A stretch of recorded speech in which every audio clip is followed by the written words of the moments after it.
welcome to the Mono Report. I'm your host Mono, and today I have a very special spoiler discussion for Justice League. And today I have my very special friend Vahn over in Los Angeles. You can follow him at ImAFilmEditor.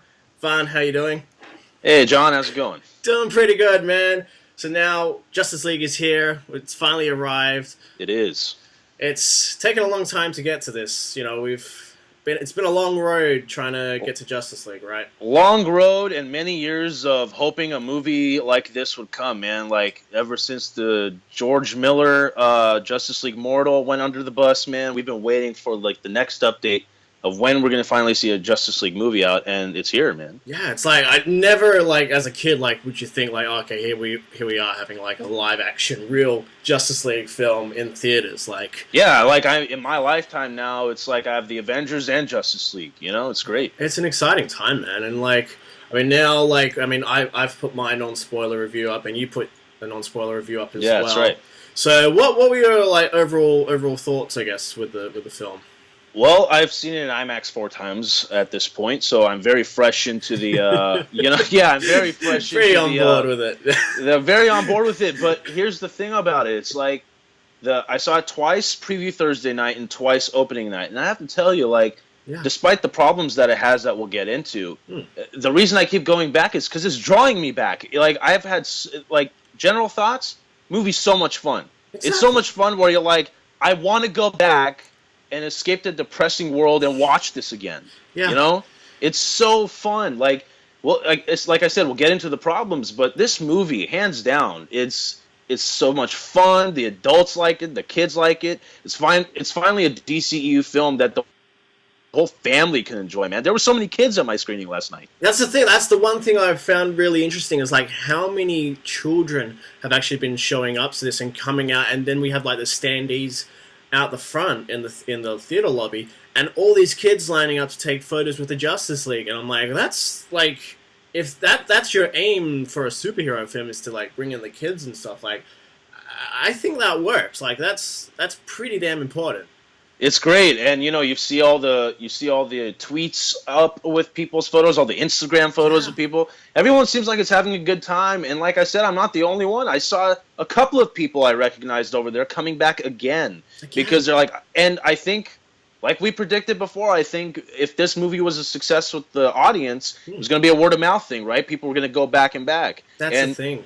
It's shout out to John Campea. He's seen it 4 times already, you know. So through, yeah, I mean, I've seen all good. Like, I've seen it twice already, both in IMAX, and, like, it's an awesome time at this theater. It's like, if you just want, like, a fun, entertaining ride, it's like, this is what you're gonna get. It's like, this is the DCEU that, you know, fans have been clamoring for, and it's like, yeah, and I'm sure you'll go back too. Yeah, exactly. I mean, I almost went a 3rd time today to get another sneak another. But what I like about it is that the same people I saw go back brought different friends. They're like, you got to check this out. You know what I'm saying? Like, they got people on board. It's just so many people that I've seen, even just reading messages from people and everything, that, like, did not like Batman vs Superman, did not like Suicide Squad, coming back and going, hey, you know what? I actually really had a fun time with Justice League. I really enjoyed it. Like, you know, despite, you know, some flaws that it might have, you know, you can still have a really fun time with the film.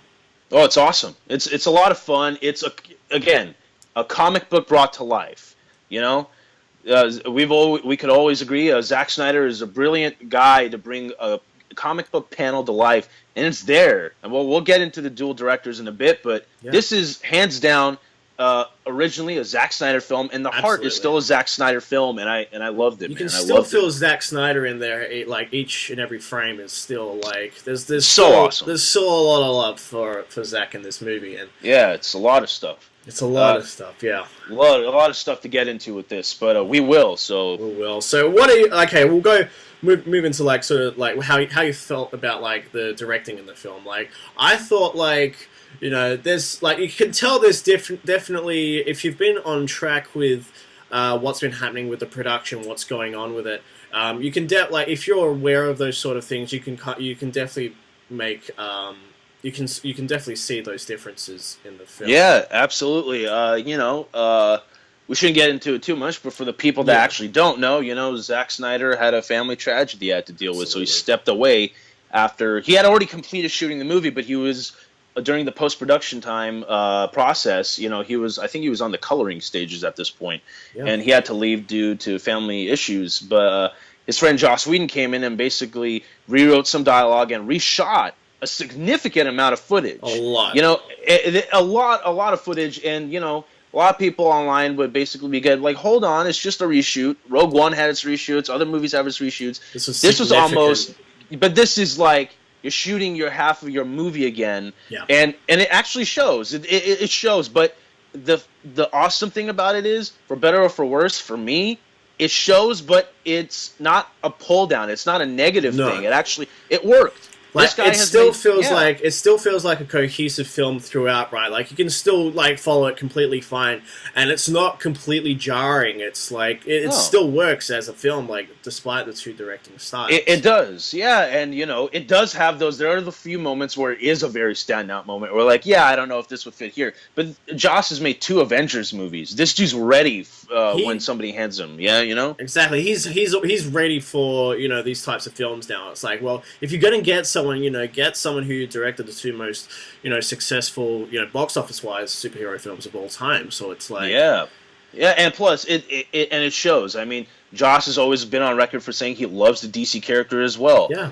He at one point pitched a Wonder Woman script to the studio. He was going to be tapped to direct one at 2006 or whatever, So he has a relationship with Warner Brothers, They know him. They know that he has success with large, big studio franchise movies, particularly with superhero team-ups, and the dude was ready. And what a lot of people, I think, don't recall is that Joss was already hired to work on some of the rewrites on the script when Zack was still in post. Like, he was brought onto it back in, like, I'd say maybe January, February, like, well before, the incident with Zack Snyder happened. Like, it had been part of the plan to bring Joss in. Because he and Zack are friends, man. Like, that's how it worked out, But I think, again, but to close down the question, is kind of like, I do see the differences, but if the directing style is very much Zack, I say like 90% of the movie is still a Zack Snyder action movie, but there are moments of humor and moments of levity that if you're a Joss Whedon fan or an Avengers fan, you can pick those up. Like, there's lines in this movie that I would basically go like, I don't know if Zack would have allowed a line like that to be put into this in his style of filmmaking. But again, nothing to harp on the film, but it's just one of those things where it pops out more. Like, there's lines that characters say where you're like, oh yeah, Joss wrote that. Like the brunch moment with Barry. With Barry, there's a lot of flash moments that I find like he's definitely been spruced up a bit more. Like, we saw a little bit of that in the original Comic-Con footage from 2016. Right. We saw a little bit of that, but there are certain lines, like I think like the Batcave, like when Flash first enters the Batcave in the sky, which is awesome, by the way, because awesome. That's us. I would have done the same thing, man. It's like you got to show him as like this kid, like he's the audience, right? Like, he's excited to be there, and I think like it was the best move to like bring him. Like, I think I've heard some complaints like they find him like they could have toned him down a bit, but I'm like, no, I think you really needed him to be sort of kind of everywhere with everything, right? There was an interview with Ben Affleck, and a lot of people took this whether a really controversial thing, a really negative thing, but I don't see it as a negative thing at all. Kevin McCarthy from Fox 5 interviewed Ben Affleck for Justice League, and he basically asked him, so what was the difference between working with Snyder and Whedon? He's like, well, it's Zack's template, it's Zack's movie. Joss came in and, helped Zack finish the movie. He rewrote some things and, in his opinion, made the movie better. Not like better like the movie needed an improvement, but like better like moments. Like, there's moments that needed improvement. And I felt like, as much as I love Snyder, he's not really a story-oriented director, really. No. So I believe one of the most positive, improvements is to give Flash that more comedic humor. Because I think if this was an all Zack Snyder film, I don't think we would have gotten the level of comedic humor and childlike wonder that we got from Ezra Miller's Flash, man. And I think it worked perfectly. I think it worked perfectly as well. It's just like, when you're thinking about it, it's like, where else would you... Because, like, Aquaman's kind of got, like... I mean, everyone was really looking forward to Aquaman. I think, like, no one was really as on board. Like people were excited for the Flash because there was that whole Grant Gustin, like, Oh, dude, there were so many not comparisons my when he first got Flash. dead. Yeah. I think Yeah, just like Henry with Man of Steel and Batman v Superman, not my Superman. They did the same thing with that. So exactly the same. But now it's like, now that the movie is out and it's in theaters, it's like, as much like Aquaman's enjoyable. I really enjoyed Aquaman, but like Flash is easily the standout of this. Standout, yeah. And you bring up Aquaman. Yeah. I don't think he's much of a standout because he's everything we expected him to be. I think the standout with him is with him in Atlantis, under the ocean floor, with Mera, with the attack with Steppenwolf, and that dialogue that they have about, you need to come back because we need a leader, and it's your responsibility to go hunt down this monster. A little tease to what's to come with the family and kingdom dynamic in Aquaman that James Wan's going to nail it. Film. And that's the thing. It's like it's more teasing because this is the thing. Like before this Aquaman, no one was on board with Aquaman, right? And I know a lot of people do criticize DC films for not having the solo films prior to Justice League, but I think it was smart, at least with Aquaman, to be like, hey, here is this brand new interpretation of Aquaman that you're not really used to.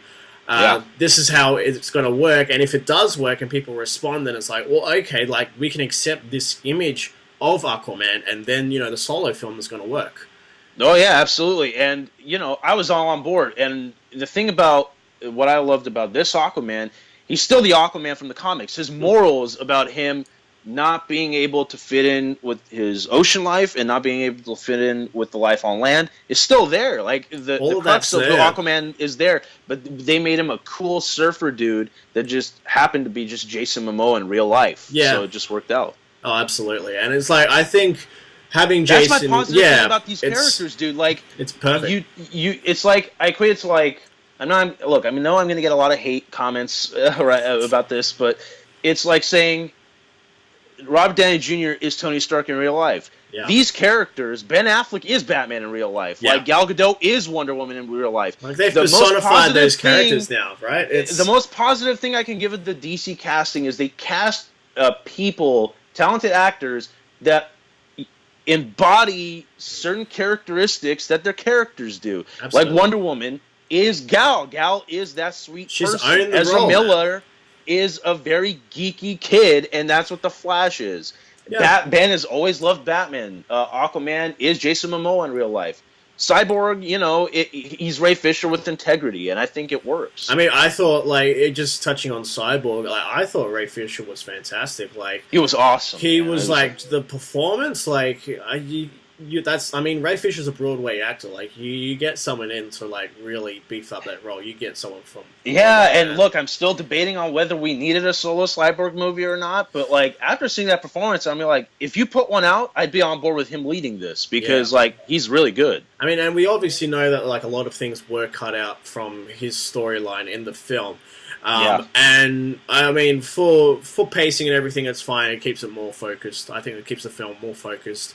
Let's put it on record. This movie is exactly 2 hours. This is almost an hour and 59 minutes, including credits, man. And each 4 times, dude, the 4 times I saw it, it went quickly. None of it dragged for me. It was quickly each time. It's like, whoa, when did we get to the end at this point? Honestly, if this had been 2.5 hours, how much do you think this would have either positively or negatively affected I think for us as filmmakers, you and I, and DCEU fans and then Snyder fans that represent these movies, they'd be all for it. Yeah. If we got a Batman v Superman 3-hour Ultimate Edition cut, or the only cut in my opinion, people would have eaten it up. They would have eaten that stuff up. But I think for the general audience, with Warner Brothers again mandating a runtime under 2 hours, it worked. Absolutely. And if I'd say this, and I still attest to this, if Joss wasn't attached to this, Joss knows editing. He's inspired me in editing for a long time because this dude knows how to hit. This dude knows how to hit moments and beats that a lot of people don't. And if somebody else was hired to finish the movie after Snyder left, I don't know if the 2 hours would have made a difference. I think this was the perfect dude to cut out points in the movie and keep the stuff that were integral enough to make a cohesive plot. Yeah, Joss was absolutely, yeah, Joss absolutely. I think for the 2 hour runtime, he was able to beef it up just that much that it made it work in the 2 hour time frame. And I think you couldn't have. I don't know anyone else you could have really made it work like given those limitations that came down from the and CEO. let's just put this out right now, just so I can put my stamp on it. Everybody just please stop overreacting of Joss Whedon liking a tweet about Steppenwolf. The dude was probably just joking around. If you know anything about Joss's sense of humor, that is his sense of humor, man. That is his sense of humor. So stop badgering the guy and saying he backstabbed Snyder and all this stuff, because Snyder hired him. So Zack personally hired his friend to come and finish the movie. So I think you guys are tripping, to be honest. Exactly, because it's like apart from Joss Whedon, who else do you get in to like finish it? Like you're not gonna get a master film, like I don't think you get George Miller to come in and like do this, right? But not even that. No. I don't think you're gonna get a master guy that knows how to handle a team movie, who's a fan of comic books, who's done it twice. Knows I don't his think characters anybody as else well. has that resume. Yeah, exactly. There you go. All right, but that's my thoughts on Joss. I think he did an incredible job for what we got. Yeah, and he understands these characters too. Exactly, he like lives and breathes these characters, and he's known them for so long. And if Marvel hadn't snatched him up, like he would have easily been involved with DC at some earlier point. If Wonder Woman had gone forward, right? Yeah. So but that's my thing too. Is that I was already excited for Joss writing and directing Batgirl, but after seeing this, I'm like, dude's ready for a DC movie. Like, he didn't need he didn't need to prove anything to me because he already has. But now that he has shown his extra initiative that he can handle DC characters really well, I'm like, please, just make that Batgirl movie. I'm excited to see that. Well, that's the interesting thing now. Is it's like I don't know if the Batgirl thing, like obviously coming on to like help with Justice League was the reason he got Batgirl. But whether he actually ends up doing Batgirl now and ends up like doing a, it still remains to be seen. Still remains to be seen. His name is currently still attached, and I hope it is. Because, I hope so too. Yeah, because I think this is his own way of like he didn't get the chance, for better or for worse, of what you guys thought of that leaked Wonder Woman script that he wrote. Yeah. The dude likes female characters. You saw it with Black Widow. He brought it up to a different level, and I think he could definitely do that with Barbara Gordon in this. Oh, easily, yeah. Yeah. I think it's going to really, I think having Joss on board, having his tone and feel and everything come into the DCEU really has sort of helped change it into the more hopeful DC universe that people have been clamoring for. And there's so many tonal differences that I want to bring up, but that's a separate topic. We're going to get into that because there's a lot to talk about there. Exactly. But we'll get into maybe like the cast and the characters and everything. I guess maybe let's start with Ben. Let's start with Batman. Like I felt like I think you can tell. I mean, the Ben Affleck that we had before Justice League started shooting versus the Ben Affleck that shot stuff during the reshoots. It's a different Ben, but I still think to this day he is like the definitive Batman that we've had on screen. Like Christian Bale's fine and all, but as someone who can personify Bruce Wayne and Batman to the way that we imagine him to, I don't think we've really had anyone come close to Ben Affleck. I mean, Bale's great for Nolan's real world vision of Batman. Keaton was great for the Tim Burton version of Batman. This is the comic book Batman brought to life, and something Ben has been a fanboy of with Kevin Smith, to be honest, for a long time, and bringing that out. And man, I gotta say, like, I think he's been better than ever. I know a lot of people are ragging on him, like, oh, he was lazy in the role. Not really. This dude he's expressed it in interviews. It's probably the most fun he's ever had playing the role because he has a team dynamic he can share with the other actors. Exactly. He's got a chance to be a lot lighter, and this is, the lightest Batman that we've seen done correctly. But he's still great. He still cracks skulls, don't get me wrong. Yeah, but he's still Batman, but this is a lighter Batman, but still paying respect to what had come before. And again, shows Snyder kept his promise in changing Batman's perception on things after the death of Superman, which we saw in this. Yeah, I think there's a number of really key scenes with Batman in this film that really help sort of define or even redefine Ben Affleck's Batman. I think the first one really came with him reassuring the Flash during the first Steppenwolf attack. Yeah, like go in, save one, get out. Then what? You'll know. Like, so it's such an awesome moment, man. Such a fantastic superhero moment, just in going, okay, here's someone who's never had done this before in their life, and they're scared out of their mind about what's going to happen. It's like, here's this reassuring figure. Ben Affleck's, the first time Batman's really gotten a chance to mentor and tutor someone since the loss of Robin in the past. And to see which was a huge blow for him in this, it's huge and in this universe. And I love how you tie it back to the end of the movie when Flash is running, when the final battle, he's running, and then Batman grapple hooks him, and catches him by the leg because he's always gonna have his back. He's looking out for me. He's not gonna let anything happen to him, right? Yeah, it's great, man. And I gotta say, it just clicked with me yesterday, but I'm like, oh my god, I can't believe I didn't notice this. The very first scene, where we see Batman hunting down the parademon. He uses the guy to lure the fear out of him, so the parademon could come up. How basically, good is that? Smells the smell. So essentially in the movie, the parademons smell fear. So in that, it strikes their hunger a bit. So that's what they feed on, and it's not entirely done 100% exactly like this. But I'm like, oh my god, this is exactly the opening panel to Justice League #1 New 52 when Batman is hunting down that parademon, man. I didn't think about that. You don't have Green Lantern there stopping him, but it's him on a roof, Gotham. See, I just blew your mind right there. I'm like, crazy. Oh my god! I just realized this is it brought to life, man.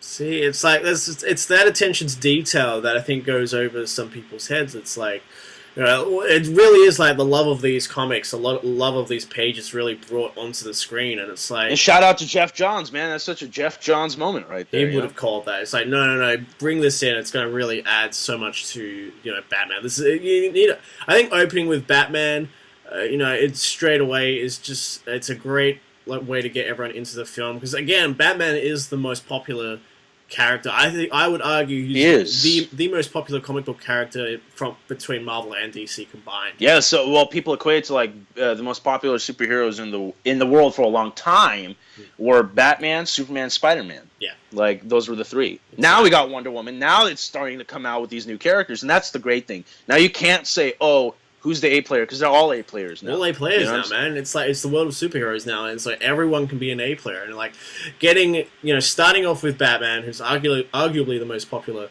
character, and then introducing the rest of the Justice League and introducing us to these new characters. And there's a great way to sort of get everyone to sort of accept these characters on film. And it's a beautiful way. Yeah, and also it's funny that people complained online that it's a great Batman opening, but where did he learn that the parademons smell fear and that makes them hungry? Well, I'm sure we'll get to the Snyder Cut stuff in another topic in this discussion, but what I equated to with the time that's passed between the end of Batman v Superman and Justice League, he's learned enough from Luthor's notes. That's what he's learned enough from his nightmares where this isn't the first one he's hunted down. He's hunted many and failed, and this is finally the one where he's like, "Oh my god, I got it." That's it. Because there's that little line from Alfred while they're hunting him is that it's like the other nests that they've been going through this for a while. So I mean, it's things that people might not get the first time around, but it's like those little nuggets of information, and they've been looking and studying over Lex Luthor's notes. So they have been going over this for quite some time since the end of Batman vs Superman. And you mentioned Alfred. Let's talk. There's not much to talk about him in the movie, but man, oh man, does Jeremy Irons kill it with the puns in this, man, and the jokes, man. It's so awesome. Much awesome stuff to work with. And I love the idea. Look, this was what I was afraid of. Okay, that when when the Justice League go to the Batcave, that Batman would be the only one. I know it's weird, but this was one of my fears, that Batman would be the only one that Alfred would still interact with, even if they were all in the Batcave. He interacts with Diana. He interacts with all of them. Barry, go find Alfred in the pantry. Alfred is friends with these guys now, and you see him smile. You see him smile in the end, where he's like, "No, Master Wayne, this is the team." He's happy that Bruce has a family that he's working with. Finally, yeah. That line where he tells to Diana, where he's like, "Looks like you have a date, Miss Prince. It's about time somebody did around here." I'm like, yeah. By the way, Alfred got so many laughs in the theater, like a lot. Everyone loves him, and I mean, it's like that's what when you have Jeremy Irons, and it's like he's such a powerhouse actor. It's like he's no Michael Caine Alfred. That Alfred will tear you up, but this Alfred is the comic book Alfred. That's more. For this Alfred, I think he's perfect. It's like he's a hands-on Alfred. This is the dude that's behind the scenes, flying the drones and things. Controlling the Nightcrawler, the Nightcrawler and all that. It's wonderful. Next on the list probably Gal Gadot is Wonder Woman. Yeah, Gal Gadot for sure. She kills it, dude. There's nothing much more to say than thank you, Zack Snyder, for making the Wonder Woman we all read on the comic book. That was the thing. It was like shout out to Patty Jenkins, man, that made that amazing Wonder Woman film. But this is Snyder's Wonder Woman. Yeah. He's the one who cast it. He's the one who dressed her up. He believed in her, and that was the main thing. It was like he saw her from day one in the casting room, and he was like, "No, this is Wonder Woman. This is going to be Wonder Woman for a generation." And it's like Patty was bummed when Gal Gadot was cast. Shout out there. Shout out, man. It works, and like she really gets a lot to do in this film. A lot more. So much more. It's nice to just have a lot more screen time with her in this film. And the idea you don't have to go into so much backstory because you've established that now she's there. Yes, you get a little flashback moments and flashback talk, as we'll get into, but she's there. She's in the present. She's back. She's embracing humanity, and I love that struggle between Bruce and Diana. Big time. Who's going to lead the Justice League? Yeah, because that was the thing. It was like leadership in the Justice League really came up, and then when you have those little nuggets of drama between Bruce and Diana relating to the events of Wonder Woman, and when Bruce brings up Steve Trevor to her, and we sort of really see that push that she gave Bruce. Like I think everyone was just like, "Whoa, okay." And and you mentioned that with the emotional side, man. Like Batman, she's been an actress in Israel for a bit. She started here. Her first big breakout movie here was the Fast and Furious franchise. Yeah. And then she comes to Batman v Superman. She kills it physically. In Wonder Woman, we learn that she has an acting capability. This is somebody, and it's weird to equate it to this person, but in a way, she's kind of like The Rock, because The Rock has proven that he's improving with acting every time. The scene when she's talking to Cyborg, and she says, "I loved somebody once, and I lost him." That's a great moment. She's improving. Like, I bought it. She's on the verge of tears. Wonderful, yeah. Like, she's getting better and better at this. When Wonder Woman 2 strikes around, man, she's gonna kill it. She's becoming an actress, dude. She's not just somebody that looks great. And by the way, that Jason Momoa moment. Oof, you're gorgeous. Yeah, you said it, man. You said it. It was like this is the thing. It's like we've had these directors that have known how to work around Gal's performances as she's sort of learning to become a powerhouse actress. They've been able to sort of help her and lift her up and elevate her a bit, much like James Cameron used to do back in the day with Arnold Schwarzenegger. It's like you had a lot of directors in the 80s sort of playing on the fact that Arnold was so big and muscular. You just wanted to also with Irving Kushner and Richard McQuarrie for those Empire Strikes Back and Return of the Jedi elevated the Vader to Luke storyline, brought it back, brought it to new heights that I'm pretty positive George was on board, but probably did more service to those characters than George could. Absolutely. And no disrespect to George. We all know we love him, but it is the way it is. Some people are not. It is the way it is. That's it. Yeah, it is. So for the right people to bring stuff out of these characters, they did great. Exactly, and I think tying Wonder Woman in so much with the Steppenwolf history. It's so awesome. I love that. Right move. It was perfect, and having it go back, take us back to Themyscira. We've just been there. How awesome was Connie Nelson back as Hippolyta? Dude, she whooped so much ass in this thing, dude. She was fantastic. And it was just even just seeing everyone going okay, we have to get the mother box. We've got this mother box. We have to get it out if we're going to get it away from Steppenwolf. I love that chase. I know, like, there's all the controversy with the outfit. And it's in the trailer, that one shot. I love that. I still love it. That one shot. He breaks out of the cave, he jumps, and he slices his axe down, dude. Yeah. Like, so you're on the subject, and we're sweating it out about this. How awesome was Ciarán Hinds as Steppenwolf's voice, man? I thought he was awesome. Man. Like, he just and let's make so it apparent. A lot of people are saying he's just the voice. No, it's confirmed. He did mocap. He was there. It was absolutely mocap. You know, we can see. I mean, I know, like the face, like the. He's so good. That voice is so awesome. It's all in the voice, and it's like, I know, like the model and everything. The Steppenwolf model looks like it's a nice looking model. It's a really nice looking model. And you do. I mean, you get the mouth moving. You get like the eyebrows and blinks and everything like that. But I don't think their aim was to make it so real lifelike, because he's an alien. He's from Apocalypse, so you need to give it its own kind of like weird looking, expressions, which, some people are like, oh, it looks too CGI. That was a lot of the complaints I heard from the negative reviews, that the villain's too CGI. But man, like, does every villain have to be so deep?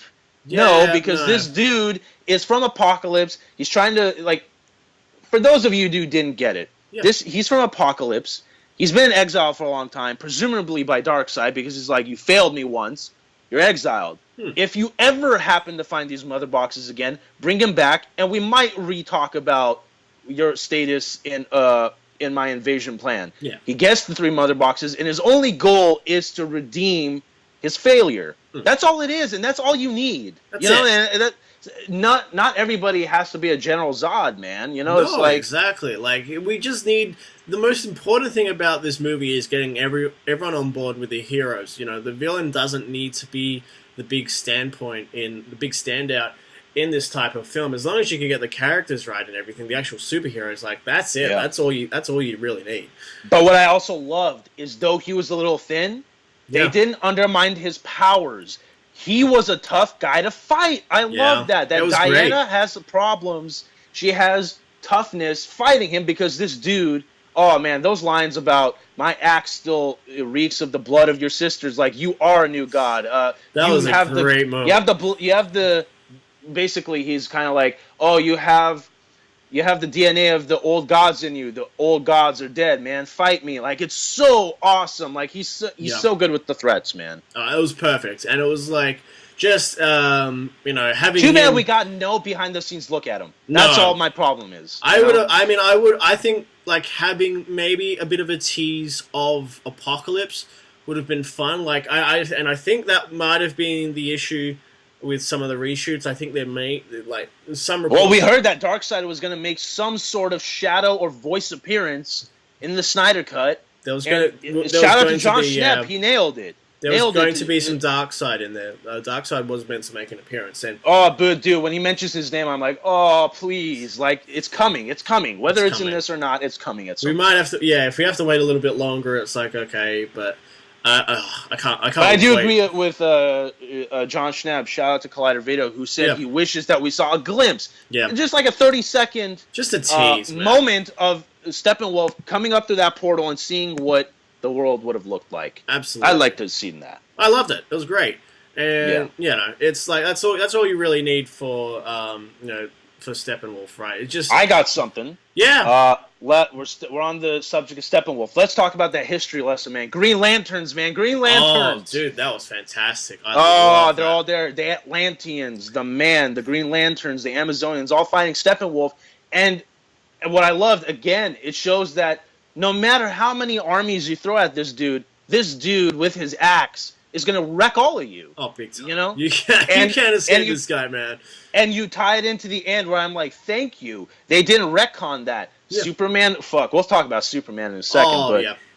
He uses, we'll get to it. But it pays off in the end, man. It pays off. Pays off big time. But I love it. Yeah. Again, a warning to everybody that's listening. If you're in this deep, there's spoilers. There's going to be a bunch of them. This is a spoiler-heavy spoiler galore. discussion, if you're still here and you don't care about spoilers, great. You've lost. Join us. But if you haven't seen the movie, stop listening. Put this in your favorites and come back when you do. Exactly. We don't want to ruin the experience. Come back to this much later on once you've seen the film. Come back here. Come and watch it. Anyway, but you were saying about that lesson, man. Yeah, exactly. It was wow.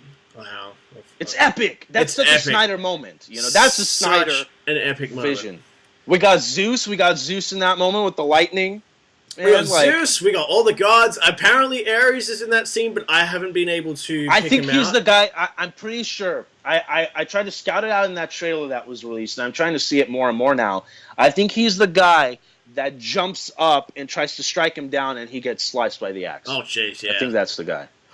Oh man, so awesome! Just sequence. Man. It was like a lot, the intro to Lord I'm of the selling Rings, myself right? to go again tonight after this, man. Like that's how good it is. It's so fun to watch it, and you just got this you've got all the DC lore, all this lore that fans have known about for so long. You're like, here it is. Yeah. You get to finally see it on the screen, and it's epic. And for those that are complaining that Steppenwolf again is too thin as a villain, that history lesson says it all because he failed. Yeah. He was so close to winning, but then he beating all his armies, and strength-wise he could, but he was outnumbered, so he failed. And they even say it. Diana even says it in the voiceover. A lot of people think it drove him insane to the point where when he comes back, it's not about ethics. He's just going to ruin everything, and that's all his motivation is, and that's all it needs to be, man. That's exactly. Yeah. All right. I think we'll move on maybe to... what have we done? I gotta say, before we move on... Yeah. My room, in my room/editing suite right now, it's super hot right now, even though it's winter. This is an extra sweaty episode, and it's gonna get hotter. It's getting sweatier and sweatier. I'm happy. I'm in Vancouver, so I'm like I'm getting the freezing cold right now. And that's fine. Hey, you're in Deadpool land, man. That's coming too. We'll get to that in some point, man. But it's great, man. This is what it's all about. This is what these movies are about. This is what these comic book fans, comic book films are for. They're for the fans to just get extra sweaty and talk about it, man. And that's the best part about them. It is. But look, let's go. Our new Justice League members. So Flash, Cyborg, Aquaman. How do you think adding them? Do you think their introductions were well done, or do you think we needed maybe those solid films that people? Well, we sort of touched on this before, but yeah, Flash. I don't know if you need one because I think a lot of fans who went to this movie or are fans of DC. I know there are the people that separated themselves from the CW shows, but if anybody knows the comics from the Flash, and anybody who's been watching the Grant Gustin TV series knows what the origin of the Flash is. You don't need to, again I hate to compare it again, but I have to. It's just the way it is. It's like Spider-Man: Homecoming. Yeah. You didn't need to show him being bitten by the spider. We know what happens. We know the Flash. And for the fans that needed reminding, or the average audience that needed reminding, that scene where Victor and Barry dig up Clark's grave, they even mentioned. So he got struck by lightning. They're now, the accidents. They're the accidents. They mention it so you don't feel lost. You don't have to show everything. No. So with the Flash, I love Billy Crudup's cameo. I thought that was an awesome scene. I thought that was such a badass moment. Where he's like, I don't want you to come back and waste your life trying to free me.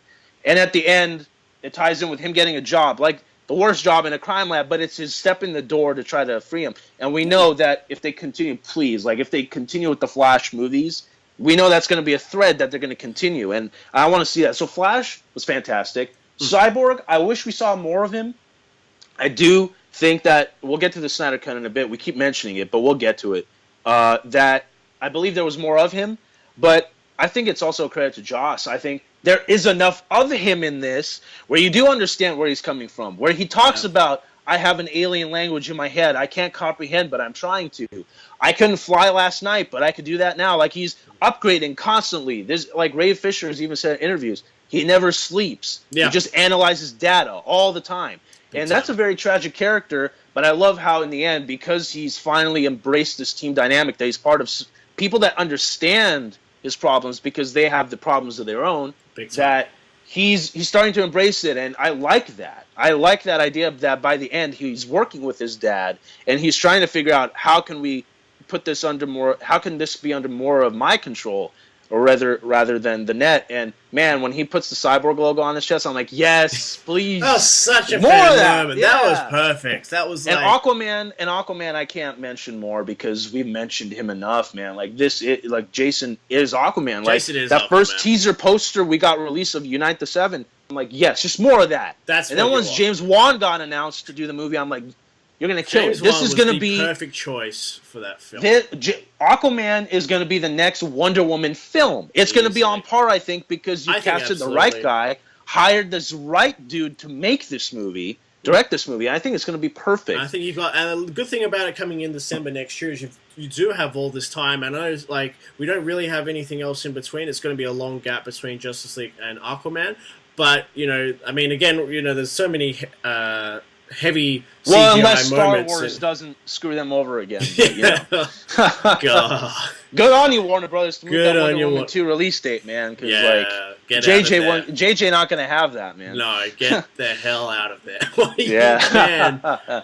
But I got to tell you, I loved all these characters. I love these characters too, yeah. And I wanted to mention before with Aquaman, while I tie this up for him, that moment when he's like, he's in the ship, they're all in the jet trying to get to Russia, and he's basically going like, yeah, man, you know, chances are we're gonna die. I don't really care because I'm doing it with you guys, and it's an arm roll death. Yeah. And you know, you don't have powers. You're stumbling all over the place. You're probably working for the enemy. I have no idea. And you're just drop dead gorgeous. And he's like, and he switches it automatically. He's like, you know what? I don't want to die. I'm too young. I got shit to do, you know. And then everybody's pointing at him. I love it because this is the editor that came out of me. This is such an awesome editing moment that they cut back to him twice to show you that he doesn't have the lasso on him.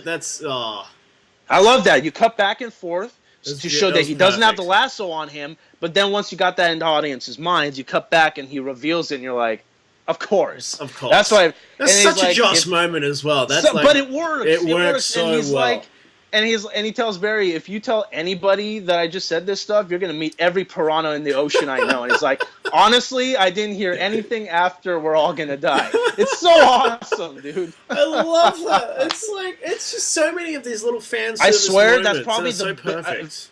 I swear out of the 3 out of the 4 screenings I went to, that probably got the most laughs out of the entire movie. Yeah, no, that... People love and everybody smiles, dude. Everyone's having a good time. Everyone's having a good time here. Everyone's enjoying themselves. Everyone's enjoying being a hero. And I think that's what people really miss. It's just seeing these characters really enjoy themselves and like really coming together and having just... Yeah, man. And we'll get to character moments in a bit. But what I also, again, with Aquaman, I love the little hints of what we're going to get into his story. Oh, big time. Because I love... First, let's just speak this out for all. Let's just put this out there for all the Amber Heard fans. She's fine, man. She's fine. Not fine. She's fine. You know what I'm saying? She's really good looking, man. But she's great. She's great. She's fantastic. Really and I love that dynamic that they have. That they hint that these two have sort of a beef with each other because we sort of get hinted in the movie that Arthur still doesn't, and again, it goes back to that lasso comedic scene where he's like, "I'm a loner." There's a lot of that history there, right? You get just a little bit. It's only a little bit, but you get enough history to sort of go, and you want to go, "Oh crap!" You know, there's all this lore and everything that we don't quite know about yet. But like, doesn't it make you more excited? Doesn't it make you more excited to like dive into that world? It's like there's all these politics and everything down there that we haven't even gone to yet, and it's just exciting. What I'm most excited, it's obvious. Like there's so much in there, and what I'm most excited about is what did Arthur want in return from Mera for coming back in the Aquaman film? I'm interested for that. I'm so interested to know what he wanted from her when he comes back in his movie. And James Wan gonna kill it. That movie, like people were worried, like, oh, the Fast and Furious 7 director's gonna do it, dude. This dude came from horror. And a lot of people are like, horror directors make incredible. He just replied to the fans, going, look, he replied to the fans immediately and said, you know how my horror is going to match in? I'm taking you down to the deepest part of the ocean. Who knows what's down there? It's going to be scary. It's going to be awesome, dude. I cannot wait to see this. Exactly. But that's again. I can't wait. This will probably tie up to the end of the conversation at the end of the spoiler cast, but this movie, what it needed to do and what it did was, I want to see more of these characters. I want to see more of their solo adventures. I want to see more DC. I want to see more DCEU. Yeah, that was their goal, and they won. Everybody wants to go back to these characters. Yeah, you just want to see more of them, and it's just like expanding the world now. It's like, okay, we've brought these characters here. You know, we're moving forward from what came before, and now you can be excited to go on these adventures with all these characters who are much closer to what you remember them being. And it's like, well, this is it. This is the DC universe people have been clamoring for. But that's my thoughts on the characters. They're all fantastic. Absolutely, they're all fantastic. Let's mention really quick before we jump subject really quick. Yeah. Let's mention the two.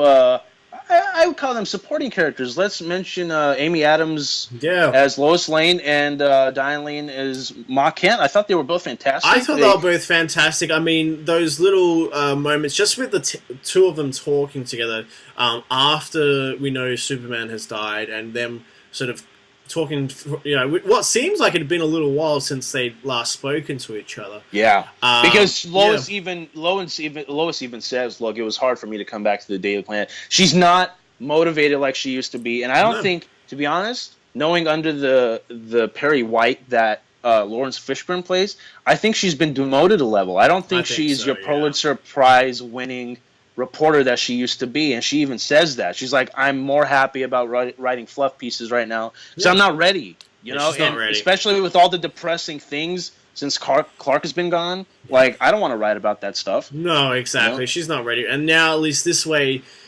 she's, I mean, we'll get into it more with Superman, but like having those little moments. I mean, she's not in the movie a whole lot, but just like those little moments that kind of just bring her together with Clark,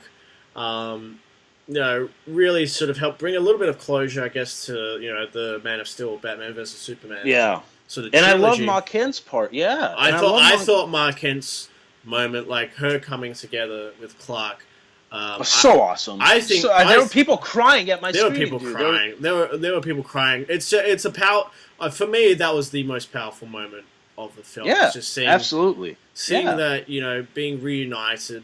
It was beautiful. It was a beautiful moment. But think about all the stuff she's been through, man. Like, in the beginning when she's talking to Lois at the Daily Planet, for Ma Kent, like, she's always been a strong-willed person, but like she's been holding it up pretty well. She's like, I sold the farm. I sold the farm. I'm living in a small place behind the diner I work at. It's okay. And she's like, I have to move on and stuff. But think about all the stuff she's been through. Yeah. She's raised an alien kid. Her alien kid got bullied all through his life. Oh, yeah. Still got bullied before he died, and she also lost her husband. This is a person that's been through the shit. She's been through some shit. This lady. And to top it all off, she lost her son, dude. The one person she devoted her life to protect from the world got him, dude. And the world got him, and that was what she, all those speeches she used to give him. In Batman vs Superman, but when he comes back, that sense of like reunion with her and her son is such a beautiful moment, and powerful moment. And also shows that Pa Kent was right. Like, the world will embrace him at some point. Like, he will be the shining beacon of hope. Yeah. And speaking of that, here comes let's pull out the big guns, as Alfred says, because it's all about Superman. It's all about Superman, bringing back Superman. I've got to say, like, as a big Superman fan, like, it's just huge fan, and especially the Snyder Superman. I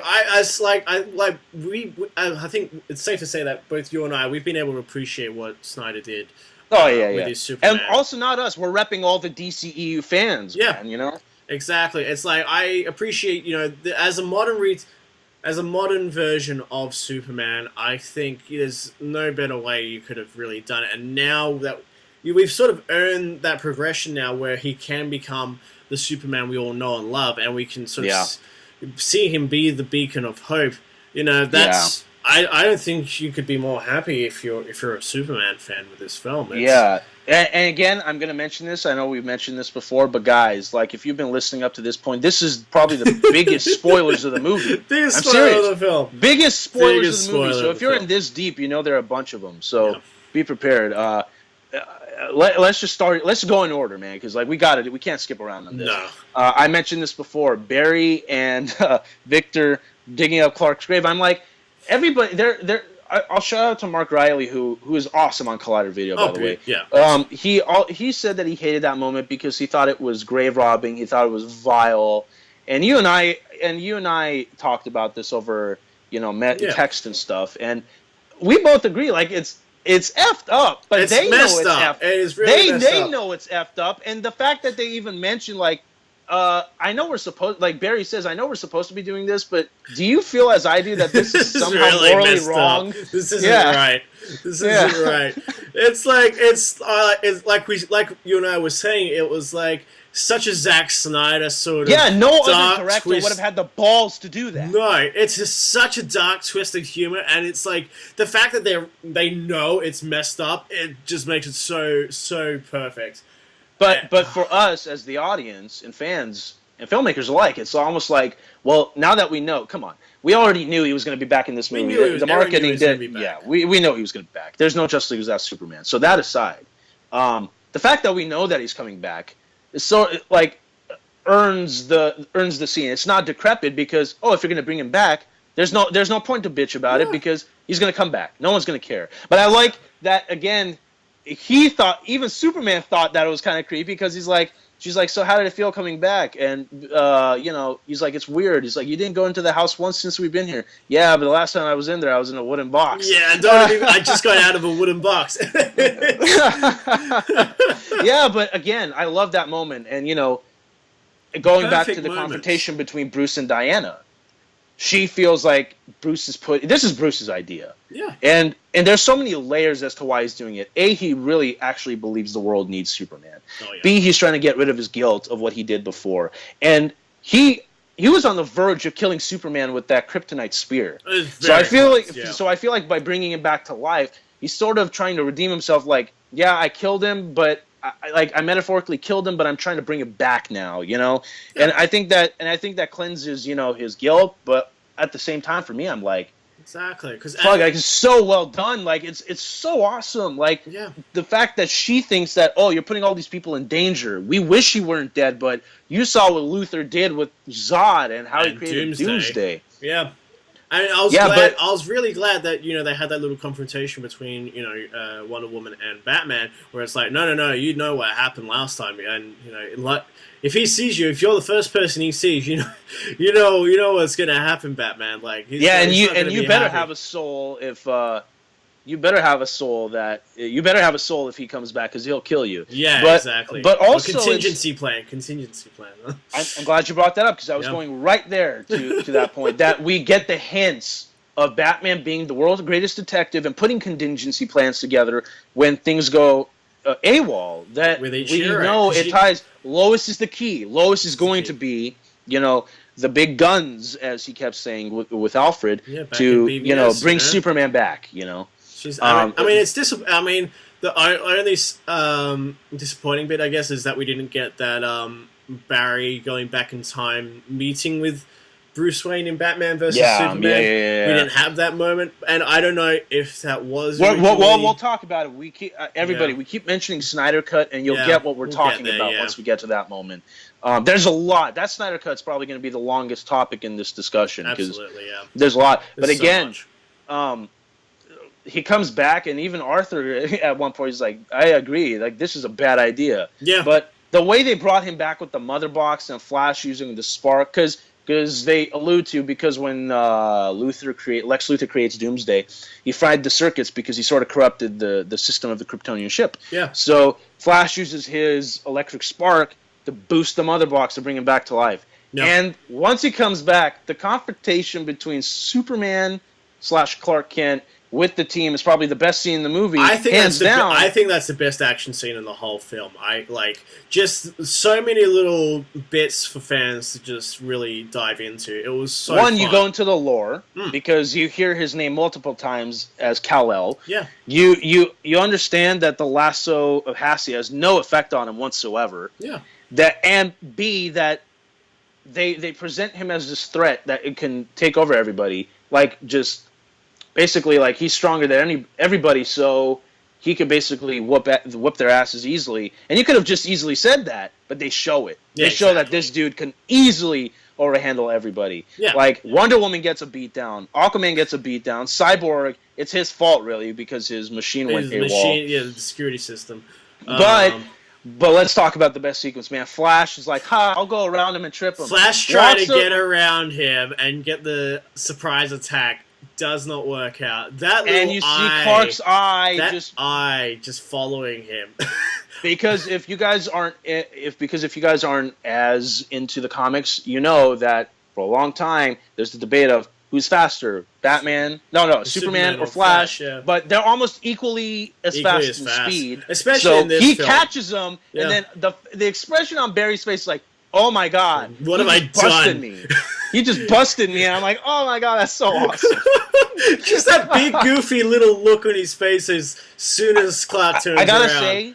I gotta say, the two moment. We'll get to the final fight. That got a lot big cheers when Superman finally came back. Yeah. But I gotta tell you, the eye sequence with Barry and Superman probably got the biggest standing ovation in my theater. I think so. Yeah, same for mine. Yeah. Like people love. Like people stop because like so many people weren't used to there being a post-credit scene.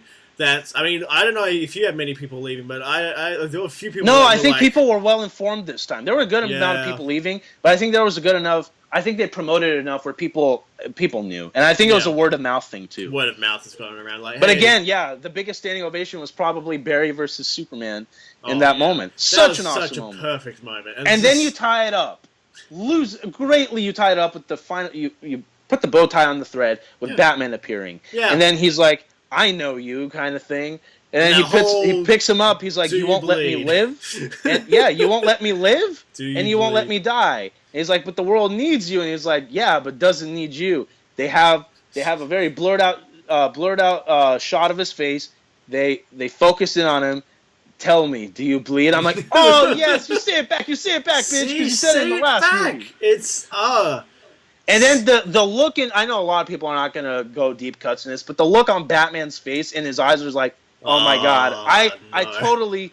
He's like, "I totally made that mistake last time, didn't I?" This has really come back to bite me. Like, it's coming around for a circle, man. But then Lois comes out, and it's sort of a happily ever after, because he regains his consciousness, and then you cut back to him. "Oh, something's definitely bleeding." And then, how good was that? Like, okay, and I gotta say, you know how I mentioned before about me connecting the Justice League comic book opening to the opening of the Batman moment in the movie. Yeah. I connected another thing with this. I thought he's joking like, "Oh, something's definitely bleeding." But again, it ties back to "Do you bleed?" Because he says bleed, and he's like, "Something's definitely bleeding." I'm like, "Oh my God, I didn't even notice that the first time." It's awesome. It's just it's so awesome. It's like just being able to take still like. People were worried that, like, it's going to completely ignore everything that had come before. But it's like, no. It still takes, like, what people liked from the previous films and just, like, gives them something brand new to work with. And it's just, And for all of you who were curious about we'll get into the score in a bit, but for all of you that were curious about where Danny Elfman said the Dark Superman theme from John Williams is going to come in, well, the dark spin on the John Williams during theme. It's during that scene. Yeah. Oh, how awesome was that when you see him look? Oh, so awesome.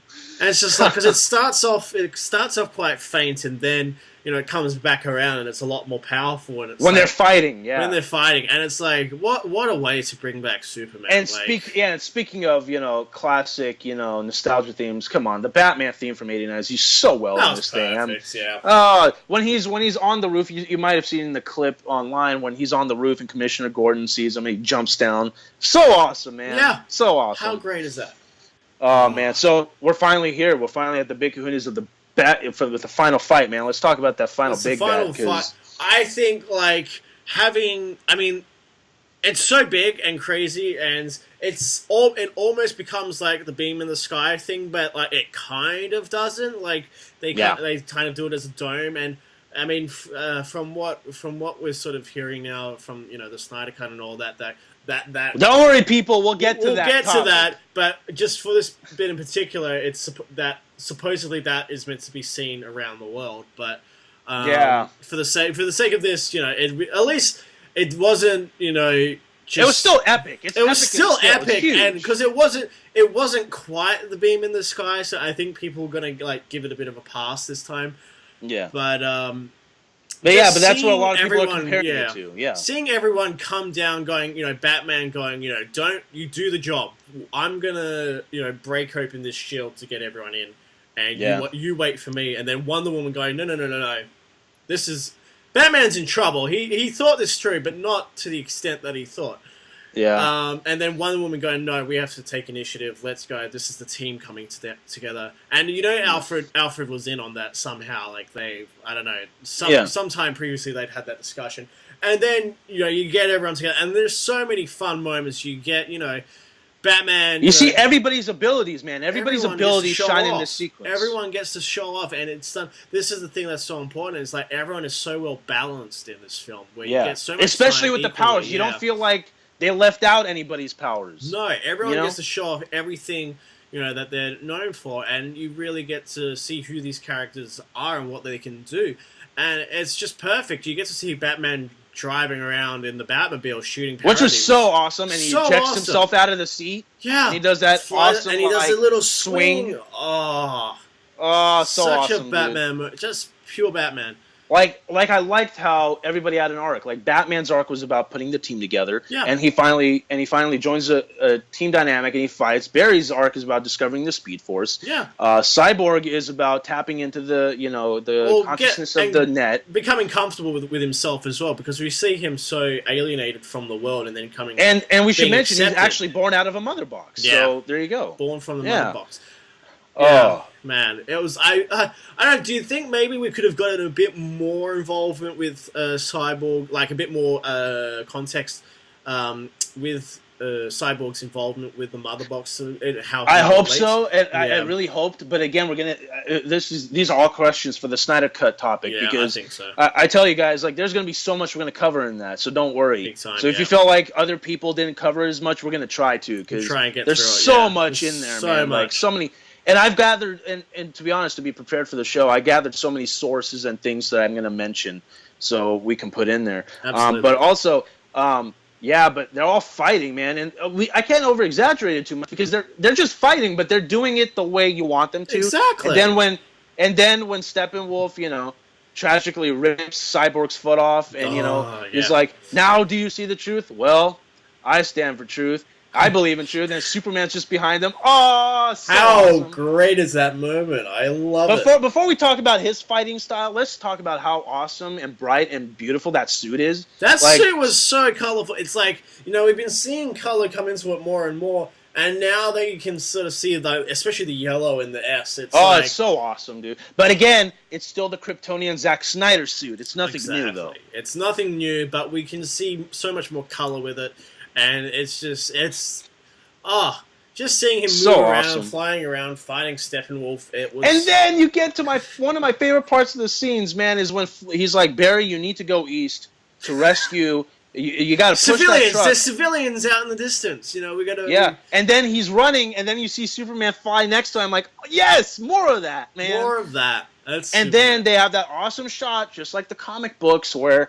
They have an overview shot, and you see both of their beams go the opposite way. Oh yeah. I'm like, oh yes, man. But let's talk about that family really quick before we get into more soups. Because I get it. I get what the idea is. That they're in peril. They have nowhere to go. The parademons are they're basically circling their house. They're not letting them leave. Yeah. But really, I think the stakes weren't as high as they could have been regarding that family. Like, because Superman says, there is more civilians, and all those civilians.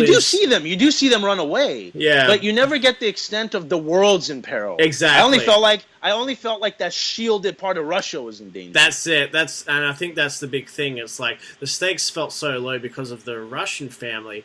Because let me mention it for everybody who's listening right now. If you guys remember the nightmare sequence in Batman v Superman, when Batman is there in the desert armor and he's fighting off the parademons, we don't know if Steppenwolf is there or not, but we do know the parademons are. If Steppenwolf had succeeded with those 3 boxes, which he was about to, because he collected all 3, that's what the world would have looked like. And that's not what I got. I didn't get that. Instead of seeing purple roots grow out of the ground and stuff. Crystals grow out of the ground. I didn't buy that. I wanted to see the Batman v Superman nightmare coming to fruition. Rocks everywhere. That Mad Max sort of the volcanoes, wasteland. The boom tubes and everything. Yeah. But I do like that the parademons look almost identical to Batman v Superman. The red eyes, the big wings. And seeing them sort of get formed and everything, transforming into the parademons, I really love that sort of stuff. I love that idea that they're past victims that they slaughtered at one point. Yeah. And I love that some of them are actually Amazonians, dude. Yeah. It's so awesome. It's so good. But again, that's a small nitpick about the family. I thought they were cute. I thought there was the scene where she pulls out the bug spray was pretty cool. It was cool. I got laughs, but it wasn't really anything really. But let's get back to Soups, man. Barry carries Barry darts the truck away. You see Soups with the building. He's carrying them away. But when the final showdown between Steppenwolf and Superman, man, that's the one we got to talk about. That's that thing. Man. Just seeing him come in and wallop the guy, like he had no chance, dude. He laser visioned that dude, so he fried him, dude. It's like he's a little too much Deus Ex, but it's what you need, and it's you just want to see Superman be whoop ass, Superman, whoop ass, and be the big proud Superman we've always wanted. And he's smiling while he does smiling. it. Every scene he is smiling. He's having a good time. And now we can finally talk about that thing I teased earlier because of how important the axe is to Steppenwolf, and without it, he's nothing. Frost Breath, dude. Because we've never seen Frost Breath in any of the Snyder Superman films. We have not, no. And I think they were building up to that, and we finally do. The axe gets destroyed, and this dude is nothing. No. And then he's all afraid of them. He's like, how dare you? I'm the conqueror of worlds. And they're like, dude. And then the boom tube comes, and boom, he's... Well, before that, Aquaman's like, do you smell that? And it's like, it's fear. And then the parademons attack their own master. How great is that? But I don't think he's dead. No, I think we're going to see him in a cameo. I don't think so. I think he's coming back. I don't think for an entire movie. But I think it's going to be one of those things where Ciarán Hinds is going to make a cameo. And he's going to play it along... He's going to play...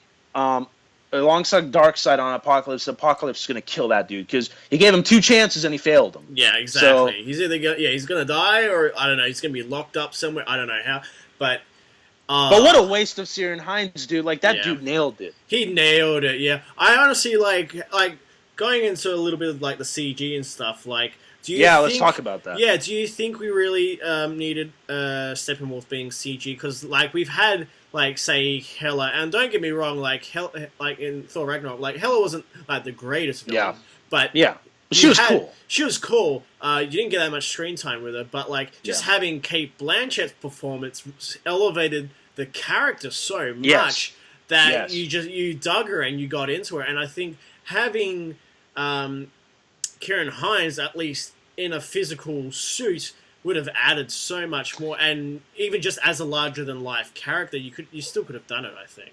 Well, I know where you're coming from, and I know a lot of people are actually talking about that, but to be dead honest with you, again, I mentioned it before when he was doing mocap on the previous subject. Yeah. I think you needed... I didn't mind. I loved the way he looked. I loved his model. I love the way he looked. But to be honest, again, I know some people are going to counterbalance it with me by saying, my opinion is, he's from Apocalypse. He's an alien. He's an otherworldly creature that has no resemblance to a human besides that he has eyes, a mouth, and a physical body. He stands upright and stuff. And I know a lot of people are going to be like, sure, you can make him look alien with prosthetics. Yeah. But I didn't want this to be Star Trek. No. I don't want this to be Planet of the Apes. This is an alien. Because he's giant. From the comic. He is giant. He is tall in this. It's not even about being giant, dog. It's about him looking so distinct from everybody else. And I know a lot of people are going to be like, but you can still do that with makeup. I agree with it. I totally agree with it. I can't argue against the other because they're right and I'm right. Exactly. It's a preference. They decided to do a CG, and I cared for that. I liked it. Yeah. No, I think you can't argue it because both ends have their points. They both and neither have are points. Right and neither are wrong. It's there's good intention in making it CG. It's well, you've got this larger than life character, and you might as well make him look as alien as possible. You can't make it look like he comes from Earth. The only upscale argument I'll give to the prosthetics part, and I know we're going to try to argue against that as well, but this is wholeheartedly what I believe, in my opinion. He couldn't have done the physical stuff he did had it been practical. No, exactly. You'd have to have a model. Like the way he does. Yeah, you'd have to have a CG model in there at some point anyway.